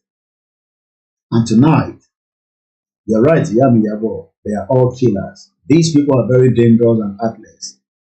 America is signing a 100-year lease of that place, but no deal has been signed. State Department spokesperson Elizabeth Trudeau said, but we now know that America is going ahead with that project because it has now been, concluded. Chagoury declined a request for an interview. A friend and spokesman, Mark Kalora, says Chagoury was a generous, peace-loving man, unfairly scrutinized because of his associate with the Clinton. He says Chagoury last saw Hillary Clinton at the 2006 dinner. The Clinton Foundation and the spokesperson for Bill Clinton did not respond for requests for comment. Chagoury has also given to Republicans. He and his brother, along with Eco-Atlantic, are listed as sponsor for the 2014 art exhibit at the George W. Bush Presidential Center. Suspicions emerged in the U.S. in spite of his network of powerful friends. Gilbet Chagoury has aroused the suspicions of U.S. security officials. In 2010, he was pulled off a private jet in Teterboro, New Jersey, and questioned for 4 hours because he was on the Department of Homeland Security no-fly list. He was subsequently removed from the list, categorized as a selectee, meaning it can fly but receives extra scrutiny. Homeland Security documents show the agency later wrote to Chagoury to apologize for any inconveniences or unpleasantness. That letter did not explain why Chagoury was on the no-fly list, but another Homeland Security document shows agents citing unspecified suspicions of links to terrorism. Wow. Okay, which is more interesting. So, according to this, it seems that they are also interested in terrorism, which can include financing extremist organization. Chagoury later told reporters that agent asked him what bank he used in Nigeria. Chagoury believes it was unfair for government officials to disclose the episode and to suggest that it was a potential threat. Kolaro said that Chagoury lawyer resolved the issue and that he had never asked anyone else for help. Chagoury told ABC News and the Center for Public Integrity at the time that he was miffed because his travel problems made him miss seeing the Lakers in the playoff. I just love the Lakers. So what basketball? His visa troubles stem at least in part from his involvement in the tango politics of Lebanon. Chagoury has contributed to charitable projects there, advocate on behalf of the country's Christian and former political alliance, including with Michael Olom, a Lebanese Christian politician who served as the army commander and prime minister during the country's civil war. And you can see it goes on and on and on. Denied a visa. After the Clinton left the State Department, Chagoury again found himself under suspicion by the U.S. security officials. A 2013 FBI agency report citing unverified raw information from a source claiming Chagoury had sent funds to Hon, who transferred money to Hezbollah. The source said Hon was facilitating fundraising for Hezbollah. The U.S. put Chagoury in its database used to screen travelers for possible links to terrorism. Intra-agency memo show the ties between Chagoury and Hon ended years ago in dispute over oil franchise, said Michel Chandarel, an official with Hon's party. Chagoury now banks on Hon rival for the presidency, so they always try to bring somebody that will be favoring to them, just as he has done for Bola Tinubu, I'm sure. The Shara said Hon categorically denied any arrangement where he shared money with Hezbollah or passed funds from Chagoury. No, of course not. It is not in his principle to act as a transporter to anyone. Last summer, when Chagoury planned a trip to Los Angeles, he applied at the U.S. Embassy in Paris for a visitor's visa and was refused, according to interviews and government documents. Based on the FBI report and other allegations from intelligence and law enforcement sources, the State Department denied the application. It cited terrorism-related grounds, a broad category that can apply to anyone believed to have assisted a terrorist group in any way, including providing money. Chagoury has denied ties to Hezbollah.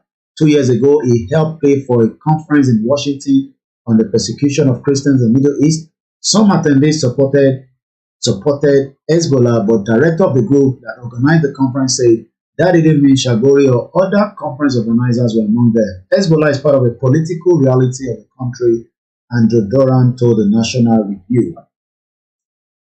So I'm just moving forward because a year ago, after his visa application was denied, Chagoury's mansion was put on the market with the asking price of $135 million. It is still for sale.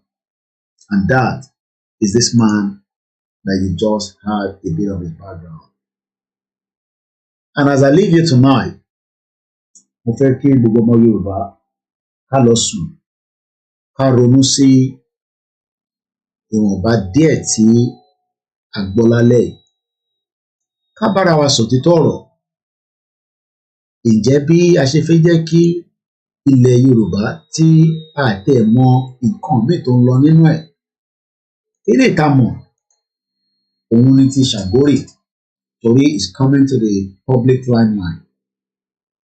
Mélòó la tí mọ̀ tó ń lọ ní bẹ̀bẹ̀ pẹ̀lú àwọn Chinese, àwọn Pakistan, àwọn olóríṣiríṣi tó ní vast interest nínú gas wa, nínú oil wa, nínú resources wa, but Nigeria ló protect wọn because gbogbo wa sì wà nínú Nigeria.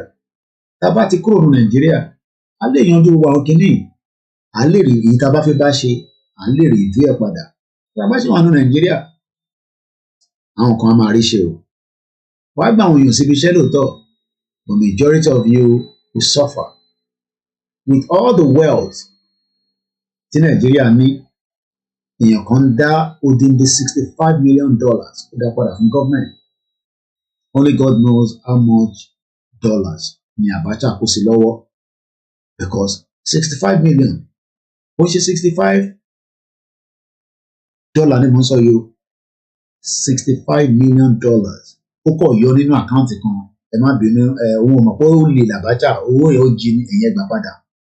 Èyí tó kù ńkọ́, wọ́n sì ń lò lọ́wọ́lọ́wọ́. Bá a ṣe ń sọ̀rọ̀ lénìí nísìnyí, they still have access to our resources, and that resources is what me and you are here asking ourselves. Ṣé Yorùbá country ni ẹ fẹ́ àbẹ̀jìfẹ́ Nàìjíríà? If you want Nigeria, ìwọ náà kàn fẹ́ kí ìwọ náà ní access, kò ní network sí wọn, kọ́ dẹ́ mọ̀, kó dẹ́ lòmíì kó ṣáà máa bá wọn ya picture, máa bá wọn upload Facebook, social media. When we can, Nigeria, Lagos is finished. Kékeré lẹ́kọ̀ọ́ gbọ́dọ̀ lálẹ́, àtúmẹ́lòmíì náà wà bẹ́ẹ̀. The Chagoury family are still very powerful in Nigeria. They can do and undo. They have the network around the world. But one thing is, Elédùmarè tó ń fi ìṣọ́ ẹ̀ṣọ́ àwà, àtúbọ̀ máa ṣọ́ wa ní gbogbo ìgbà. And like I said all the time, I can only trust myself on this journey. I can't trust anybody. Because ìtàgbédání, ètò léwu gidi gan ni. A ní rí jù bẹ́ẹ̀ lọ ní alẹ́ mú kí gbogbo alẹ́ nǹkan sí, as I say Ramadan Kareem, Ọlọ́run á jẹ́ kí oṣù yẹn kí ó bá wa láyé délẹ̀. Mo kí gbogbo ọmọ Yorùbá lẹ́ẹ̀kan sí. Yoruba nation will be able to stop at least some of the táwọn politicians ń ṣe. We will never give room for all these politicians. But they know the game very well more than you and me. And whether it's tẹ̀síwájú, and that's what we are playing. Slow things down. Dàpọ̀ sí láàrin, dá gbogbo ẹ̀rú, kó má rojútùú. Ọlọ́run á jẹ́ kó rojútùú fún àwa. Ẹ jẹ́ àgbọ̀ yìí don't see gbòòrò ká tó máa lọ lálẹ́. And then when I come back, we start winding down.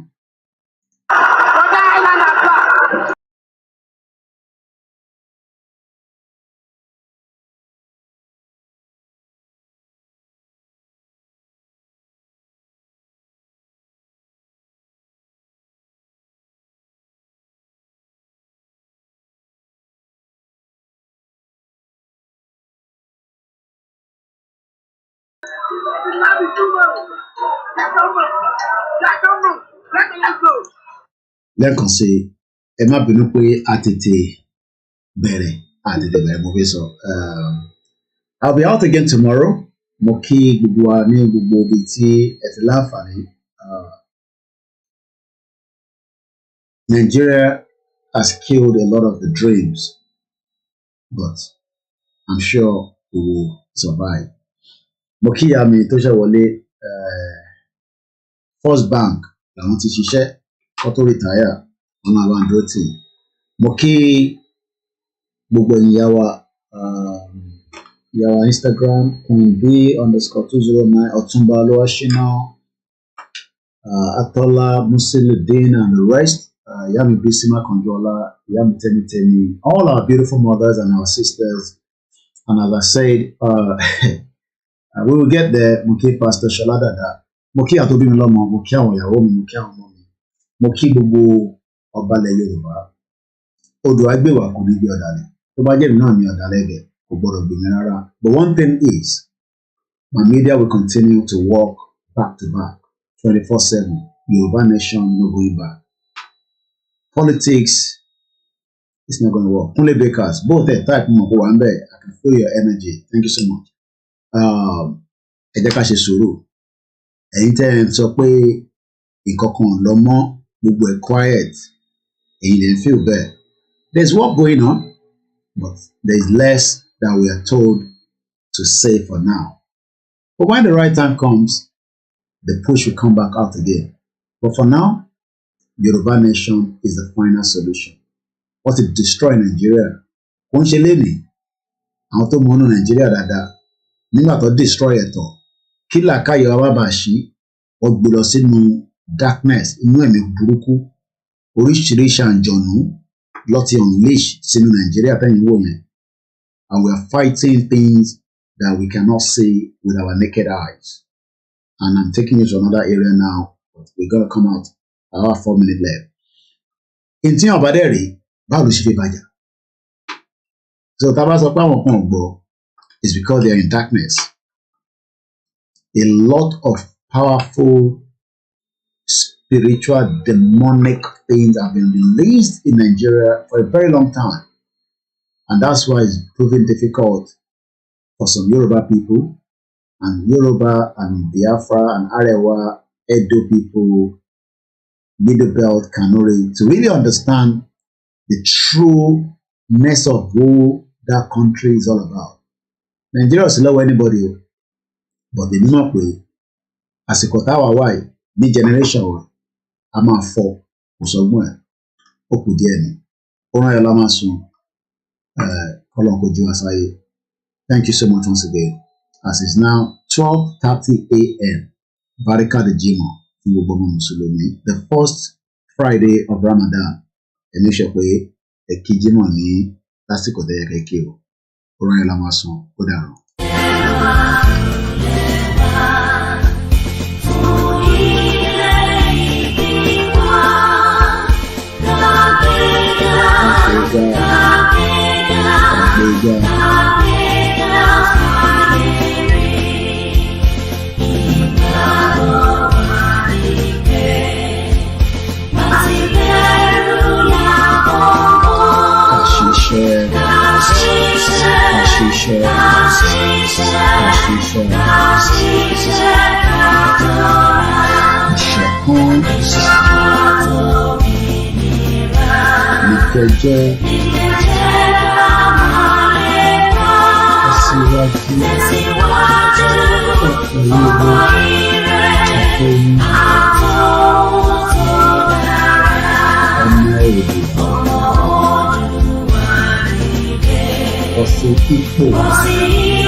Eshegoni, Nunu, Victoria, Jibola, Ojo, and the rest of everybody. OLAMILEKAN Sundaro.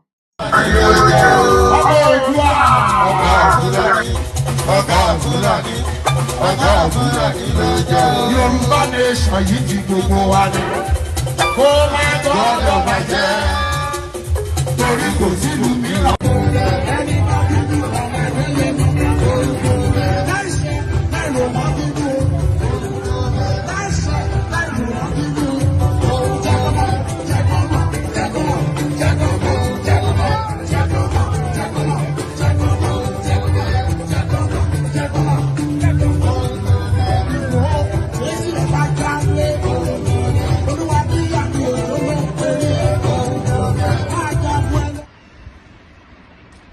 Life is so funny.